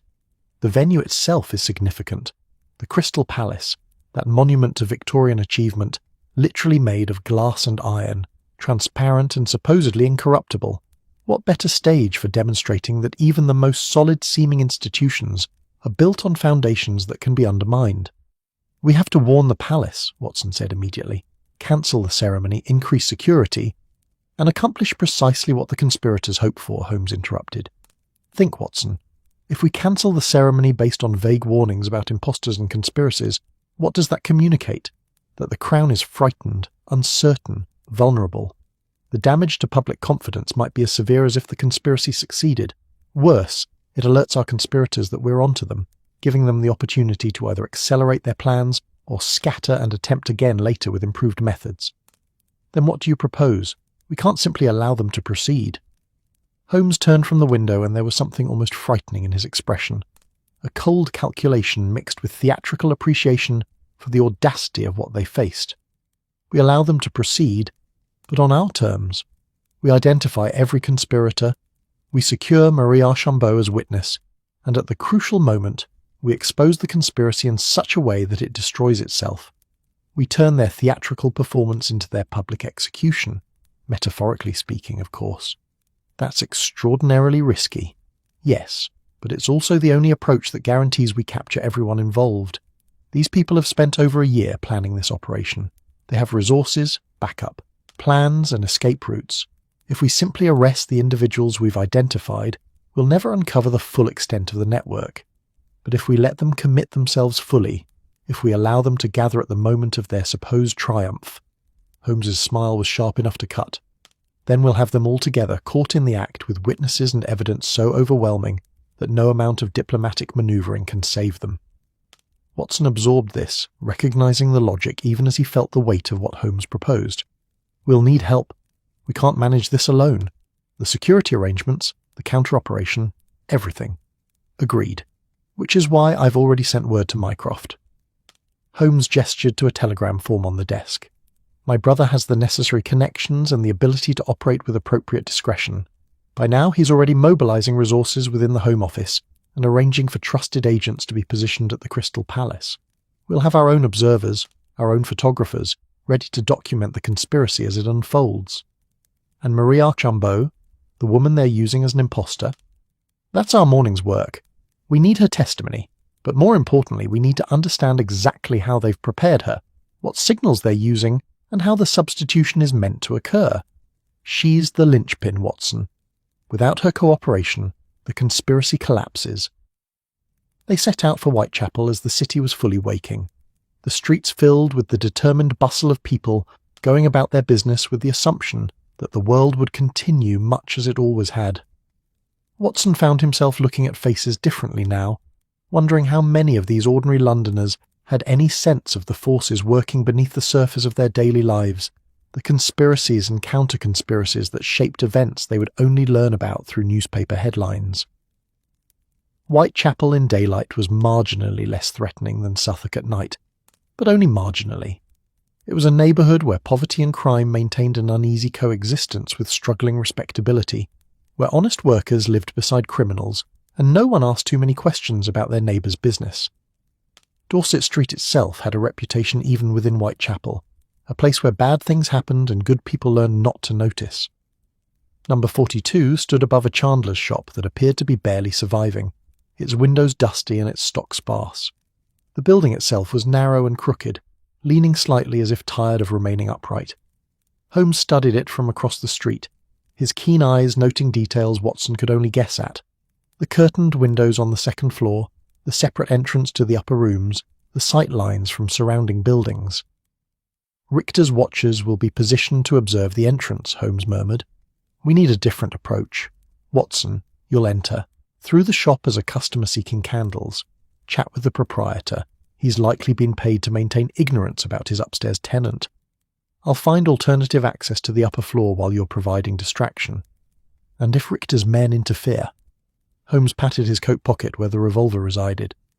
then we'll have a rather more direct conversation than I'd prefer, but I suspect they've been instructed to avoid attention. Open violence in daylight would rather defeat the purpose of operating covertly." They separated, Watson entering the shop while Holmes melted into an alley beside the building, with the fluid ease of someone who'd spent considerable time navigating London's less visible passages. The shop's interior was dim and smelled of tallow and disappointment. The proprietor, a middle-aged man with the defeated posture of someone whose ambitions had been systematically crushed by circumstance, looked up from his accounts with the expression of a man who didn't expect good news from any quarter. "Help you, sir?" he asked, his tone suggesting he doubted it. "Yes, I need candles," Watson said, playing the role of respectable customer. "Good quality ones. I'm hosting a dinner party and want something better than the usual tallow affairs." The shopkeeper's expression brightened marginally at the prospect of an actual sale, and he began showing Watson various grades of candles while explaining their relative merits with more enthusiasm than the subject strictly warranted. Watson made appropriately interesting noises while his ears strained for any sound from above. Footsteps, voices, anything that might indicate Holmes had successfully gained access. "You get a lot of foot traffic here?" Watson asked casually, as he examined a particularly expensive beeswax candle. "Enough to survive, not enough to thrive," the shopkeeper replied with the resigned honesty of someone past pretending. "Though I've a lodger upstairs now, which helps with the rent. Quiet type, keeps to herself mostly." "The rooms are let then? I have a cousin seeking accommodation. Not available," the man said quickly, too quickly. "Long-term arrangement, paid in advance. Very private lady, doesn't care for disturbances." His tone suggested this wasn't his own preference, but instructions he'd been given, and was following for reasons that probably involved more money than he usually saw in a month. Watson purchased several candles he didn't need, and left the shop with packages that would probably end up gifted to Mrs. Hudson, who would accept them with the knowing smile of someone who'd long since given up trying to understand her tenant's peculiar habits. He found Holmes waiting around the corner, dusting off his trousers from what had apparently been a climb involving drainpipes and windowsills. "She's there," Holmes said quietly. "Alone at present, though the room shows evidence of regular visits. 2 teacups, clothing that's clearly not hers, correspondence in German. She's frightened, Watson. I watched her through the window for several minutes before I gained her attention. When she saw me, her first instinct was to shrink back, to hide. She's a prisoner who's been conditioned to expect threats from every quarter. How did you convince her to let you in?" "I told her the truth, that we're investigating the conspiracy she's been forced into, that we want to help her, and that cooperating with us is her only realistic chance of avoiding a hanging for treason." Holmes's expression was grim. "Come, she's agreed to speak with us, though I suspect she's still deciding whether we represent salvation or simply a different form of doom." They accessed the upper floor through the same route Holmes had used, a precarious climb that left Watson grateful for his military training and considerably less grateful for the distance to the cobblestones below. The window opened into a shabby sitting room that had been made marginally more comfortable with additions that clearly didn't belong to the original furnishings. A good rug, expensive curtains, a comfortable chair that spoke of money attempting to improve circumstances without quite succeeding. Marie Archambault stood near the fireplace, and Watson's first impression was of how thoroughly ordinary she appeared. She wasn't beautiful in any conventional sense. Her features were too strong, her bearing too solid. But there was something in the set of her jaw, the way she held herself, that suggested the capacity for transformation. In costume, with the right coaching, she could indeed become someone else entirely. "Gentlemen," she said, her English carrying a heavy French accent but perfectly comprehensible. "I am told you are detectives, that you wish to help me. Forgive me if I am sceptical. In my experience, men who say they wish to help usually wish to help themselves." "A fair observation," Holmes replied, settling into a chair without invitation and gesturing for Watson to do the same. Marie remained standing, maintaining the advantage of height and mobility. "Allow me to be frank, Mademoiselle Archambault. You are complicit in a conspiracy to undermine the British Crown. Under normal circumstances, this would result in your execution. However, circumstances are not normal, and you may yet have value as a witness rather than as a corpse. But that value depends entirely on your willingness to cooperate fully and immediately with our investigation." "You're not gentle in your honesty, monsieur. Gentleness is for people with time to spare. We have 4 days until your handlers intend to deploy you at the Crystal Palace ceremony. 4 days to dismantle their conspiracy, identify every participant, and ensure that when the trap closes, everyone involved is caught within it. So let us dispense with polite fictions and address reality. You were recruited to impersonate Queen Victoria. How?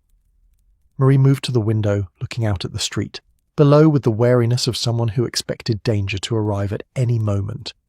When she spoke, her voice carried the flatness of someone recounting a story so many times it had lost emotional resonance. I came to London 5 years ago with dreams of theatrical success. I had some small talent, some training from French provincial theatres, but London is full of actresses with dreams and talent, and the competition is brutal. I took what work I could find: music halls, supporting roles, occasionally modelling for photographers. Last year I was approached by a man who said he represented European investors interested in theatrical productions. He offered excellent money for what he described as a private performance, a historical recreation requiring extensive preparation. I was desperate, monsieur. The money he offered would clear my debts and provide security for years. When did you learn the true nature of the role? Holmes asked. Not immediately. The early work was legitimate, or seemed so. I was given extensive materials about Queen Victoria, told to study her mannerisms, her bearing, her speech patterns. I was fitted for costumes, taught the protocols of royal deportment. I thought perhaps they intended some sort of historical drama or elaborate entertainment for private viewing. It wasn't until 3 months ago that I learned they intended to actually deploy me in proximity to the real Queen, to create photographic evidence of impossibility. Watson leaned forward. And you didn't refuse? Didn't go to the authorities? Her laugh was bitter. Refuse? Monsieur, by the time I understood the true nature of the work, I was thoroughly compromised. They had photographs of me in costume, documents I'd signed, evidence that could be interpreted as willing participation in treason. They made it very clear that if I refused to proceed, I would be disposed of, not merely reported to authorities, but actually killed and disposed of. These are not theatrical people playing at conspiracy. They are professionals who have made it clear they value my compliance more than my life. Holmes nodded slowly. Colonel Richter. Do you know of him? We've learned a great deal in the past day. Tell me about the ceremony. What exactly are they planning? How is the imposture meant to occur? Marie returned to the fireplace, and now Watson could see she was trembling slightly. The Queen will arrive at the Crystal Palace at 2 o'clock, attended by her usual entourage. The ceremony begins at 2:30 in the main exhibition hall, but there are multiple spaces within the palace, galleries and side rooms. I am to be positioned in the Western Gallery at precisely the same time the Queen is in the main hall. My handler will ensure that witnesses, legitimate, respectable witnesses, observe me there. Multiple photographers will be positioned to capture both locations simultaneously, creating irrefutable evidence that Victoria was in 2 places at once, Holmes said. And then? Then I disappear. I'm escorted out through prearranged exits. My costume is removed, and I become simply another spectator in the crowd. The photographs are developed and distributed to newspapers and foreign governments within hours. The scandal breaks like a wave, and by the time authorities begin investigating, I am already on a ship to France with new papers and enough money to start over somewhere far from London. That's what they've told you, Holmes observed. Do you actually believe they intend to let you live? You're the evidence, mademoiselle. The one person who can testify to the conspiracy's existence. Far simpler to arrange a convenient accident during your escape than to risk you developing a conscience or being captured and interrogated. The colour drained from Marie's face. I have considered this. But what choice do I have? If I refuse to proceed, they will kill me now. If I cooperate, I at least have a chance. You have a third option, Watson interjected. Help us stop them. Testify to everything you know. Identify every participant, and in exchange, we arrange protection and clemency. You'll likely face some legal consequences, but life in prison is preferable to immediate death or hanging for treason.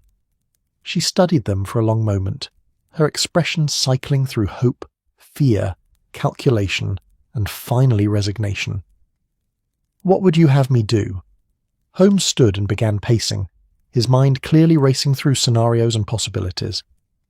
You'll continue your assigned role, appear to cooperate fully with Richter's plans, but you'll be working for us, providing intelligence about their preparations, their communications, their schedules.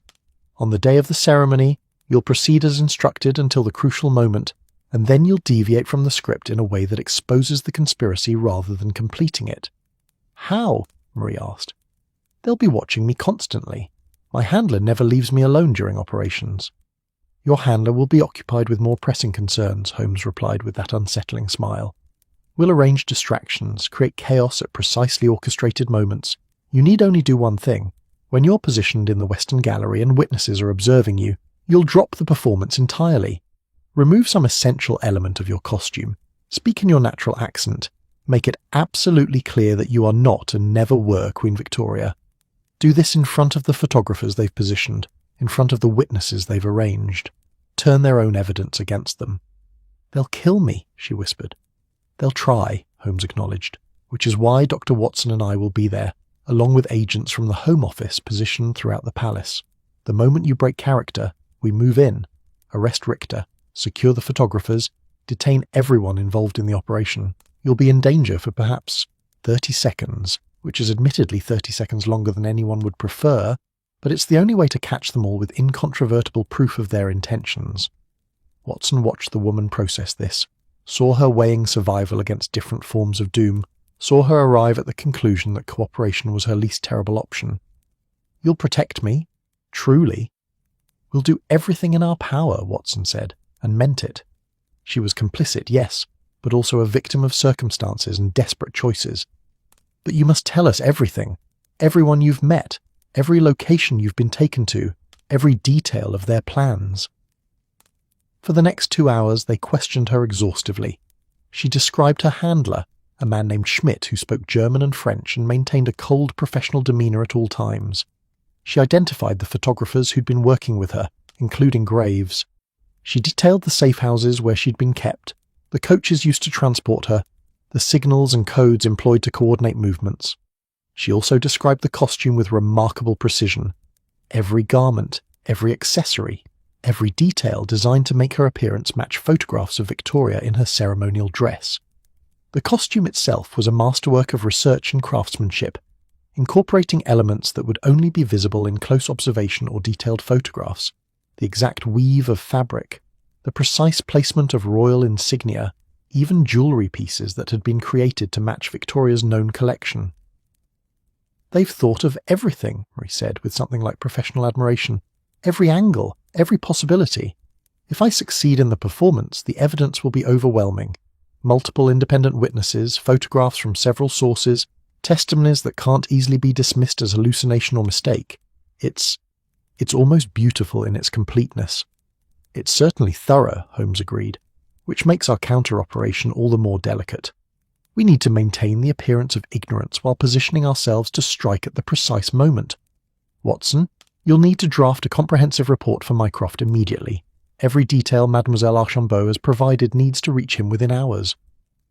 They spent another hour refining plans, discussing contingencies, preparing Marie for her role as double agent. She would continue her preparations with apparent cooperation, would relay any changes in plans immediately, would maintain her cover until the crucial moment at the Crystal Palace. As they prepared to leave, Watson threw the window again, which was becoming absurdly routine. Marie caught Holmes's sleeve. "Monsieur Holmes, why are you doing this? You could simply arrest me now, inform authorities, let them cancel the ceremony, and arrest whoever appears. Why this elaborate counter-conspiracy?" Holmes regarded her for a moment. Because, mademoiselle, conspiracies thrive in darkness and wither in light.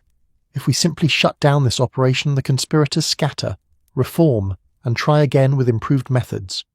But if we expose them publicly, dramatically, with evidence so overwhelming that even diplomatic channels can't protect them, we don't just stop this conspiracy, we deter the next one. We demonstrate that British institutions cannot be undermined by theatrical tricks and foreign agents. We turn their attack into our victory so complete it will be remembered as a cautionary tale for anyone else who might consider similar ventures. He paused at the window, silhouetted against the grey London sky. Also, I confess to finding the whole thing rather intellectually engaging. They've created an impressive conspiracy. It would be a shame not to dismantle it with equal impressiveness. They left her there in her shabby room that served as both prison and staging area, and made their way back to Baker Street through streets that seemed to pulse with hidden tensions.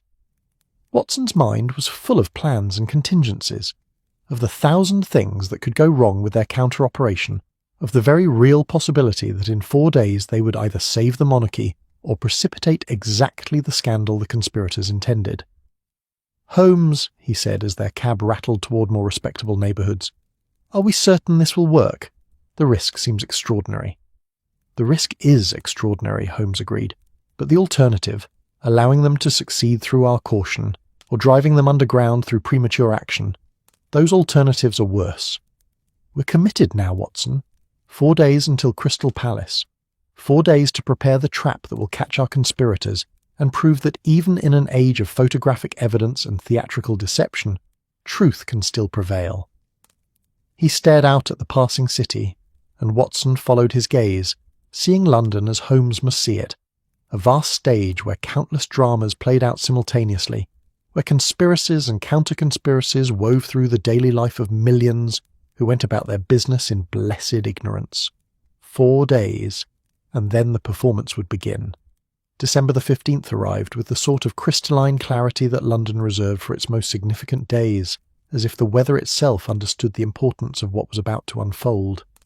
The fog that usually shrouded the city had lifted entirely, replaced by pale winter sunlight that made the Thames gleam like hammered silver and turned the Crystal Palace into exactly what its name suggested, a structure of light and transparency, all gleaming glass and iron tracery standing proud against the sky, like a monument to the very idea of visibility.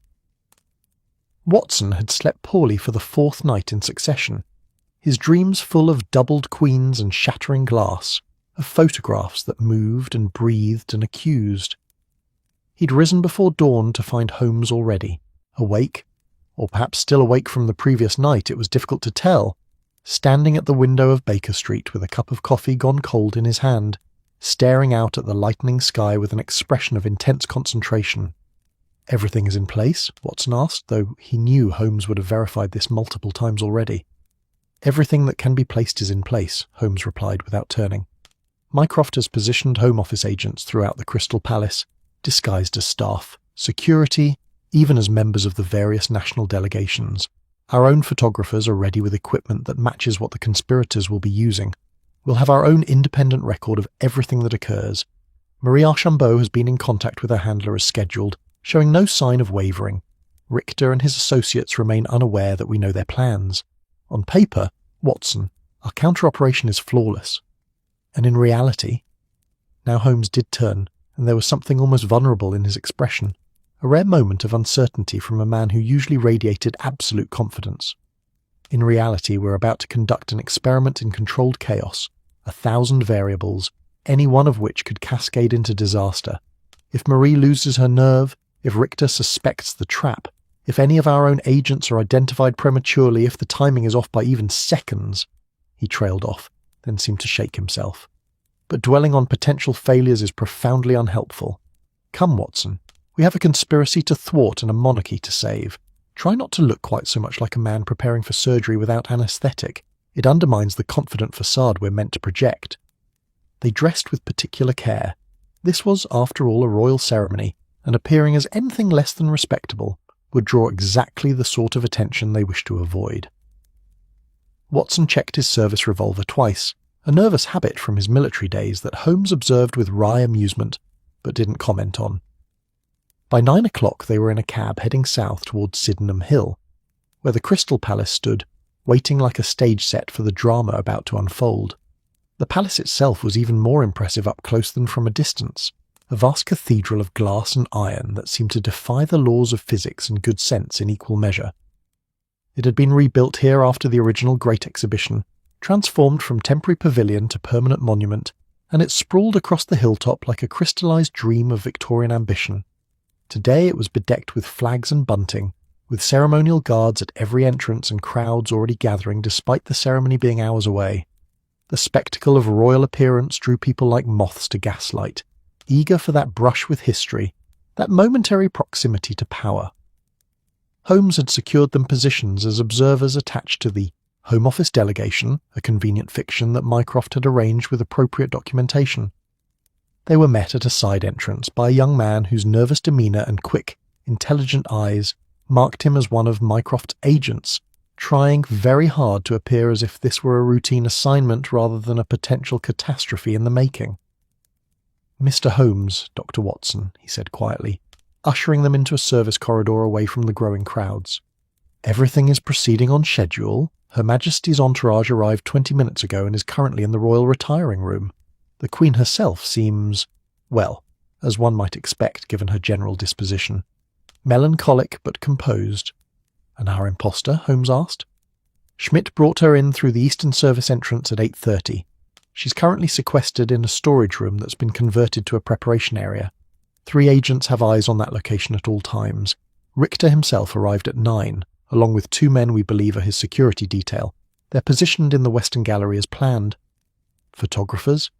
5 that we've identified who are working for the conspiracy, positioned at strategic locations throughout the palace, with clear sight lines to both the main exhibition hall where Her Majesty will be and the Western Gallery where the impostor will appear. We have our own photographers shadowing each of theirs. Whatever they capture, we'll capture as well." Holmes nodded, his mind clearly running through scenarios and contingencies. "And the witnesses Richter has arranged?" 14 individuals we've identified as being on the conspirators' payroll, positioned to observe the Western Gallery during the crucial window. All are respectable appearing. Businessmen, minor officials, the sort whose testimony would carry weight. They don't all know they're part of a conspiracy. Several believe they're simply being paid to attend the ceremony and report on what they observe. Richter has been clever about compartmentalizing his operation. They spent the next hour moving through the palace's back corridors, Holmes examining sight lines and timing routes, verifying that every element of their counter-operation was precisely positioned. Watson found himself impressed by the sheer scale of what Mycroft had arranged. Dozens of agents, coordination with palace security that had to be managed without revealing the true nature of the threat, photographic equipment and communication systems that would allow them to document everything while maintaining the appearance of normal ceremony. At 11 o'clock, they positioned themselves in a gallery that offered a vantage point overlooking both the main exhibition hall and the approach to the Western Gallery. From here they could observe the ceremony and move quickly to either location as needed. The crowds were substantial now, the palace filling with the sort of people who attended a royal functions, aristocrats and industrialists, foreign dignitaries and members of parliament, all dressed in their finest and radiating the particular self-importance that came from proximity to power.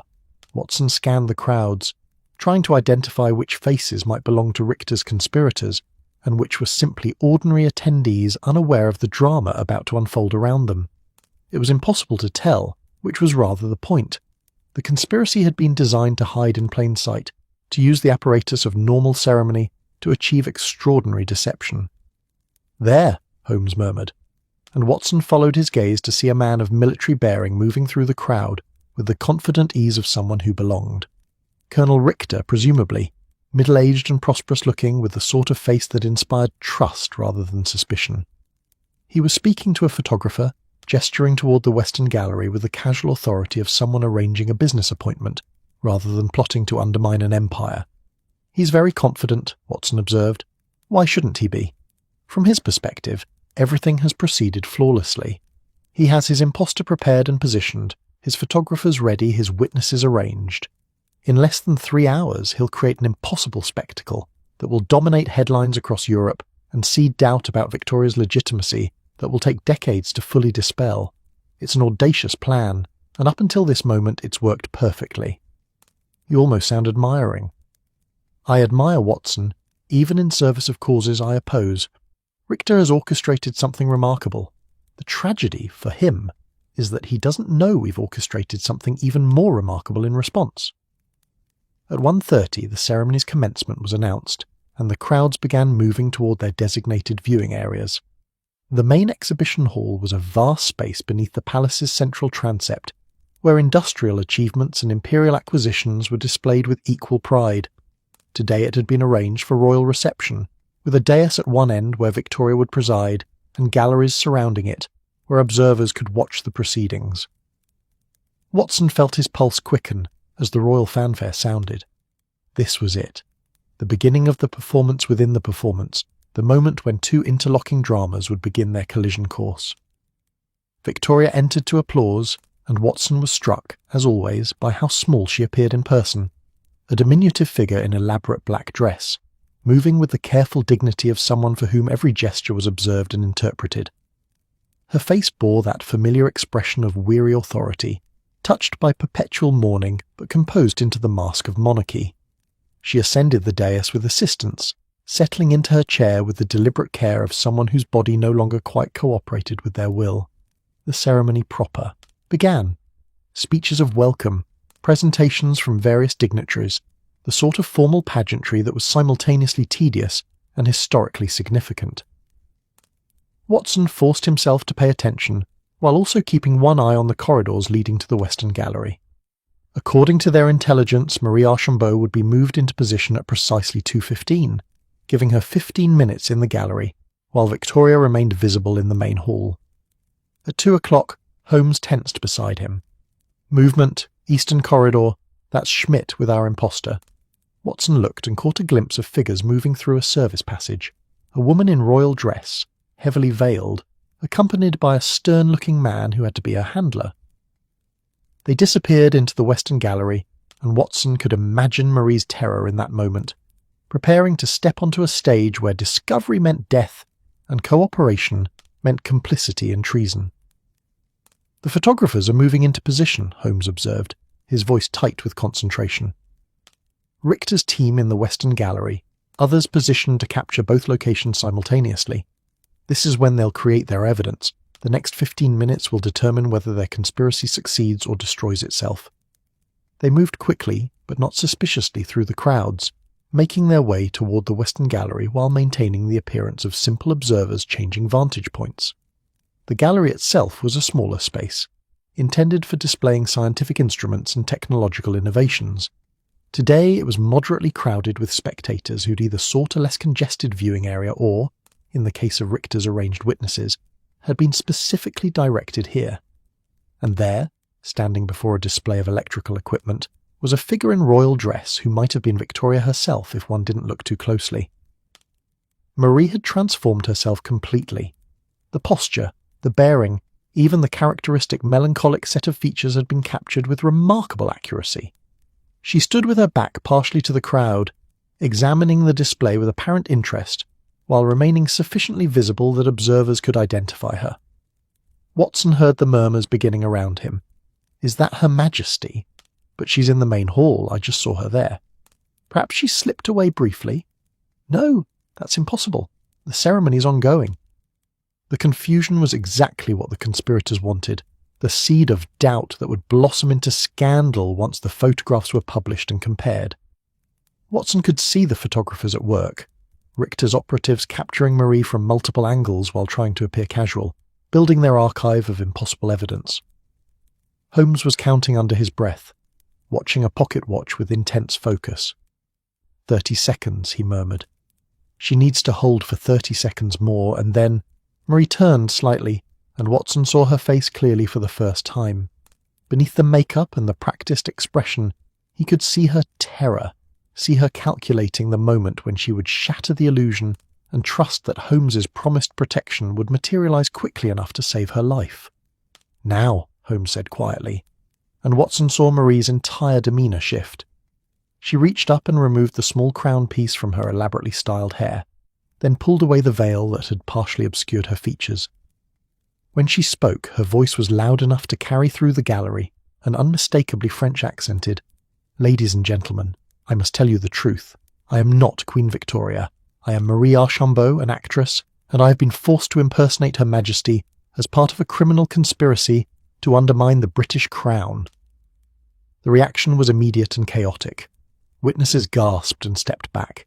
The photographers froze, uncertainty written across their faces. Should they continue capturing this moment or flee? And then Schmidt was moving, reaching inside his coat for what was certainly a weapon, his face transformed from professional composure to murderous intent. But Holmes and Watson were already moving as well, along with half a dozen other men who'd been positioned throughout the gallery. Watson reached Schmidt first, his military training making the takedown efficient and decisive, a grabbed wrist, a twisted arm, and the handler was face down on the floor with a revolver skittering away across polished wood. Holmes had reached Marie, positioning himself between her and any other potential threats while calling out, in a voice that carried authority, "Home Office! Everyone remains where you are. This gallery is now secured." The chaos intensified rather than subsided. Some witnesses tried to flee, colliding with agents moving to secure exits. The photographers were attempting to pack their equipment, to escape with their incriminating plates. Richter himself appeared from wherever he'd been observing, his face cycling through shock, fury and calculating assessment of his remaining options. He chose poorly, drawing a pistol and taking aim not at Holmes but at Marie, eliminating the witness, destroying the evidence, salvaging what could be salvaged through her death. Watson saw it happening in the slow-motion clarity that combat veterans sometimes experienced, saw Richter's finger beginning to squeeze the trigger, saw there was no time to reach him before the shot. And then Mycroft Holmes was there, moving with surprising speed for a man of his considerable bulk, interposing himself between Richter and his target, while simultaneously striking the Colonel's arm upward. The pistol discharged into the Crystal Palace's glass ceiling, the shot impossibly loud in the enclosed space, and then Richter was surrounded by agents, disarmed and restrained before he could attempt another shot. "Really, Colonel," Mycroft said with the mild disapproval of someone commenting on poor table manners, "assassination attempts at royal ceremonies are so terribly gauche. One would think a man of your training would show more sophistication." The gallery was now fully secured, agents at every exit, all of Richter's identified conspirators in custody. The commotion had drawn attention from the main hall. Watson could hear confused murmurs and the sound of security responding to the gunshot. In moments, the entire ceremony would be disrupted, witnesses would flood toward the gallery, and the careful separation between the conspiracy and the counter-operation would collapse. Holmes seemed to reach the same conclusion. He gestured to Mycroft and the senior agent present, speaking rapidly. "We need to contain this immediately. No word of what happened here reaches the main hall or the general public, not yet. Get the prisoners out through service entrances, secure all photographic equipment and plates, both theirs and ours, and clear this gallery of civilian witnesses. Tell them there was a security alert, a false alarm, nothing to concern themselves with. Do it now, before the situation escalates beyond control." The next 20 minutes were organised chaos, as Mycroft's agents moved with impressive efficiency. Conspirators were escorted out in small groups that wouldn't draw attention. Equipment was confiscated and catalogued. Civilian witnesses were firmly but politely guided toward other areas of the palace, with explanations that struck the right balance between reassuring and discouraging further curiosity. Marie stood at the centre of this activity, still in her royal costume but with her deception now fully revealed, looking lost and frightened despite her crucial role in exposing the conspiracy. Watson moved to her side, offering what comfort he could. "You did remarkably well," he told her. "That took genuine courage." "I thought I would die," she said quietly. "When I saw that man reaching for his weapon, I was certain." "But you didn't die. You're safe now, and your testimony will help ensure these people face justice. That counts for something." Holmes joined them, and his expression was the complex mixture Watson had learned to recognize as satisfaction, at having solved a puzzle tempered by awareness that solutions in the real world were messier than pure logic preferred. "Mademoiselle Archambault," he said formally, "you'll be taken into protective custody and debriefed extensively. Your cooperation today will be noted favourably when your case is reviewed, but I cannot promise you'll avoid all legal consequences. What I can promise is that you'll be alive to face those consequences, which given the alternatives seems like a reasonable outcome." She nodded, seeming to understand that this was the best she could hope for. As agents led her away, gently now, protectively rather than as a prisoner, Watson felt an odd mixture of relief and melancholy. They'd won, the conspiracy had been exposed, the crown was safe. But winning had required using people who were themselves victims, and the taste of that victory was more complex than simple triumph. Mycroft approached them once the gallery was finally cleared, his usually unflappable demeanour showing signs of strain. Well, that was closer than I'd have preferred. If Richter had been a fraction faster, or if our positioning had been slightly off. He shook his head. But it worked. We have everyone. Richter, Schmidt, all the photographers, the witnesses who were knowingly participating, The conspiracy is entirely dismantled. The plates? Holmes asked. Secured. Both theirs and ours. We have complete photographic documentation of everything. The imposter in position, her confession, the attempted assassination, Richter's arrest. Evidence sufficient to prosecute everyone involved and to demonstrate to any foreign powers considering similar ventures that British institutions are not as vulnerable as they might have hoped. And Her Majesty? Watson asked. Does she know what happened? Mycroft's expression became carefully neutral. Her Majesty will be informed in appropriate detail once the ceremony concludes. For now, she remains blissfully unaware that her identity was being usurped in a gallery 300 feet from where she sat. Sometimes, Watson, ignorance truly is bliss, particularly for those who already carry sufficient burdens.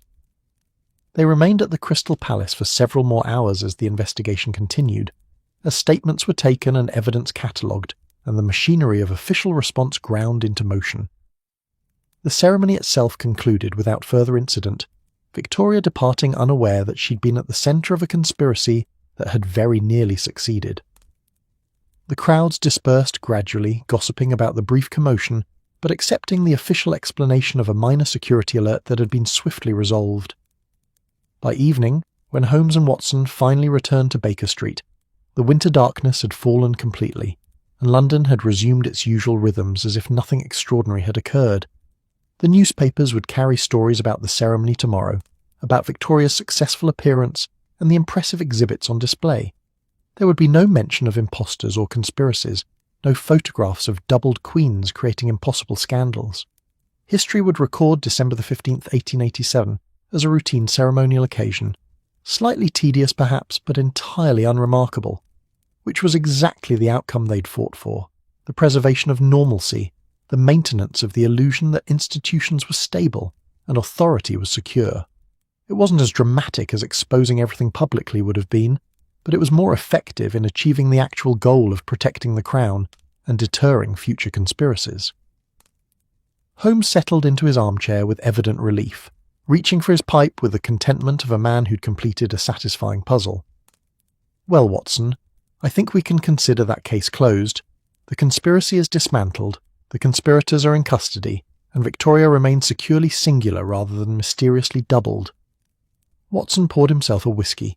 Medicinal, he told himself, though he wasn't entirely certain what ailment he was treating, beyond the general exhaustion of having survived a day when everything could have gone catastrophically wrong but somehow hadn't. What will happen to them? Richter and the others? Diplomatic complications mostly. Richter has Austrian citizenship, which means his government will demand his return rather than allowing British prosecution. There will be negotiations, quiet arrangements, agreements that justice will be served privately rather than publicly. Schmidt and the other operatives will likely face actual trials, though conducted with sufficient discretion that the full details never become public. As for the witnesses and photographers who are merely hired help rather than true conspirators, Holmes shrugged. Some will face charges, others will be quietly deported, all will be encouraged very strongly to never speak of these events. And Marie? She'll likely be convicted of lesser charges given her cooperation. Conspiracy rather than treason, perhaps, with a sentence that acknowledges her role in exposing the plot. A few years' imprisonment followed by deportation, I'd estimate. Not the freedom she dreamed of, but infinitely preferable to hanging. Holmes puffed contemplatively on his pipe.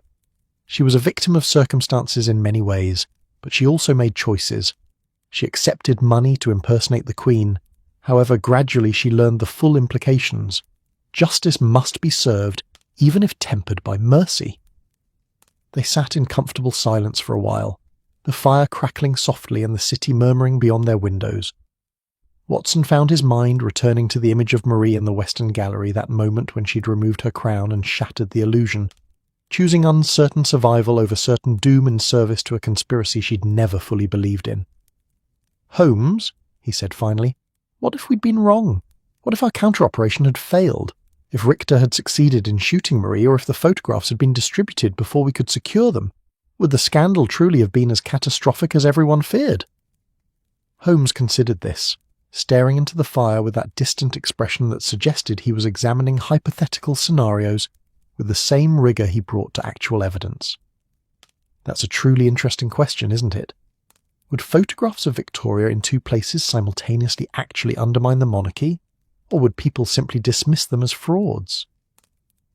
In an earlier age, before photography became ubiquitous, the answer would be clear: witnesses would be dismissed, rumours would fade, authority would reassert itself through sheer institutional inertia.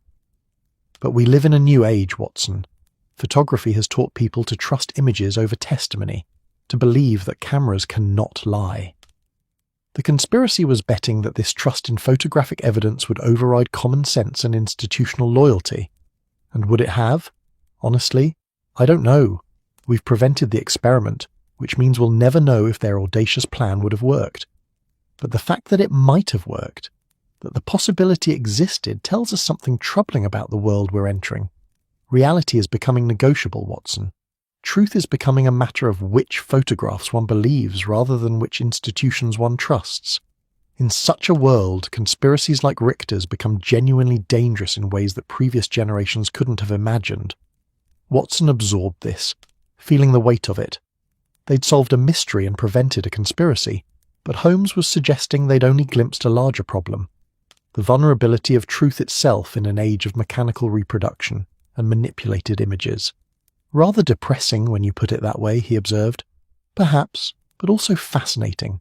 Each new technology creates new forms of crime and new challenges for those of us who investigate them.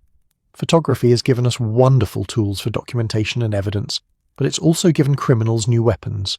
Our job is to stay ahead of those criminals, to understand the tools better than they do, to use their weapons against them. Holmes smiled slightly. Today we did exactly that. We used their own carefully arranged photographs to document their conspiracy. We turned their evidence into our evidence. That's rather satisfying, don't you think? It was, Watson had to admit. They'd taken a conspiracy designed to undermine reality and used it to reinforce truth instead. They'd prevented a scandal while creating a secret victory that would protect institutions without anyone knowing those institutions had been threatened. "Will you write this up?" Holmes asked. "Add it to your chronicles of our adventures?" Watson considered this. The story was certainly dramatic enough. Impossible sightings, royal impostors, conspiracies reaching into multiple governments. But it was also deeply sensitive, touching on matters of state security and royal dignity that probably shouldn't be publicized. Perhaps someday, when sufficient time has passed, the details can be shared without causing damage. For now, I think this one remains sealed. Probably wise, though I confess I'd enjoy reading your dramatic account of events. You have a gift for making even the most straightforward investigations sound like adventures from popular fiction. That's because they are adventures, Holmes. You simply fail to notice because you're too busy analysing evidence to appreciate the drama of the moment. They talked into the evening, revisiting the case from various angles, discussing what they might have done differently, and marvelling at how many elements had needed to align perfectly for their success. Mrs. Hudson brought them dinner. She'd learned not to expect regular mealtimes from her tenants, but ensured they ate nonetheless, and they consumed it while continuing their analysis. The comfortable rhythm of their partnership fully restored after days of tension and uncertainty. Eventually, Watson's exhaustion overcame his lingering nervous energy, and he retired to his room, leaving Holmes still sitting by the fire, lost in thought. Watson suspected his friend would remain there most of the night, replaying events, cataloguing lessons learned, preparing himself for the next impossible puzzle that would inevitably arrive to disturb their temporary peace. But for now, the mystery was solved. The Queen remained singular rather than doubled. The conspiracy was dismantled, and London slept, its citizens unaware that they'd come within a fraction of a second and a few feet of space from witnessing a scandal that might have shaken the foundations of the empire. Watson lay in bed, listening to the familiar sounds of Baker Street settling for the night, and found himself thinking about identity and illusion, about the strange doubled world where reality and performance intersected. Marie had become Victoria through costume and bearing and practiced gestures, but Victoria herself, Watson realised, was also performing Victoria, had been performing the role of Queen for so many decades that perhaps she'd forgotten where the performance ended and the person began. Every public appearance was a carefully maintained illusion, every photograph a constructed image designed to project authority and continuity, which meant, in a sense, that there were always two Victorias, The private woman grieving her husband and aging into an uncomfortable reality, and the public monarch performing eternal stability for an empire that needed to believe in such things. The conspiracy had simply attempted to make that metaphorical duality literal, to expose what was already true about the nature of authority in an age of mechanical reproduction.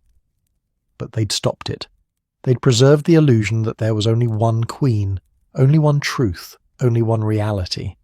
And if that preservation required its own elaborate performance, its own counter-conspiracy, well, perhaps that was simply the price of maintaining certainty in an age when certainty had become negotiable. Watson's thoughts grew hazier as sleep approached, images and ideas blending into the sort of pre-dream confusion where logic loosened and symbols took over. He saw photographs that moved and breathed, queens that multiplied like reflections in facing mirrors, conspiracies that unfolded like infinite regress of Russian dolls, each one containing another, containing. And then sleep claimed him entirely, and the day's drama faded into memory, already beginning its transformation into story, into the sort of tale that would one day be told when sufficient time had passed, when the participants were gone and the stakes had diminished into historical curiosity. In the sitting room, Holmes remained by the fire, smoking his pipe and staring into the flames with that distant expression that suggested his mind was already moving ahead, anticipating the next case, the next puzzle, the next impossible mystery that would require solving. London slept.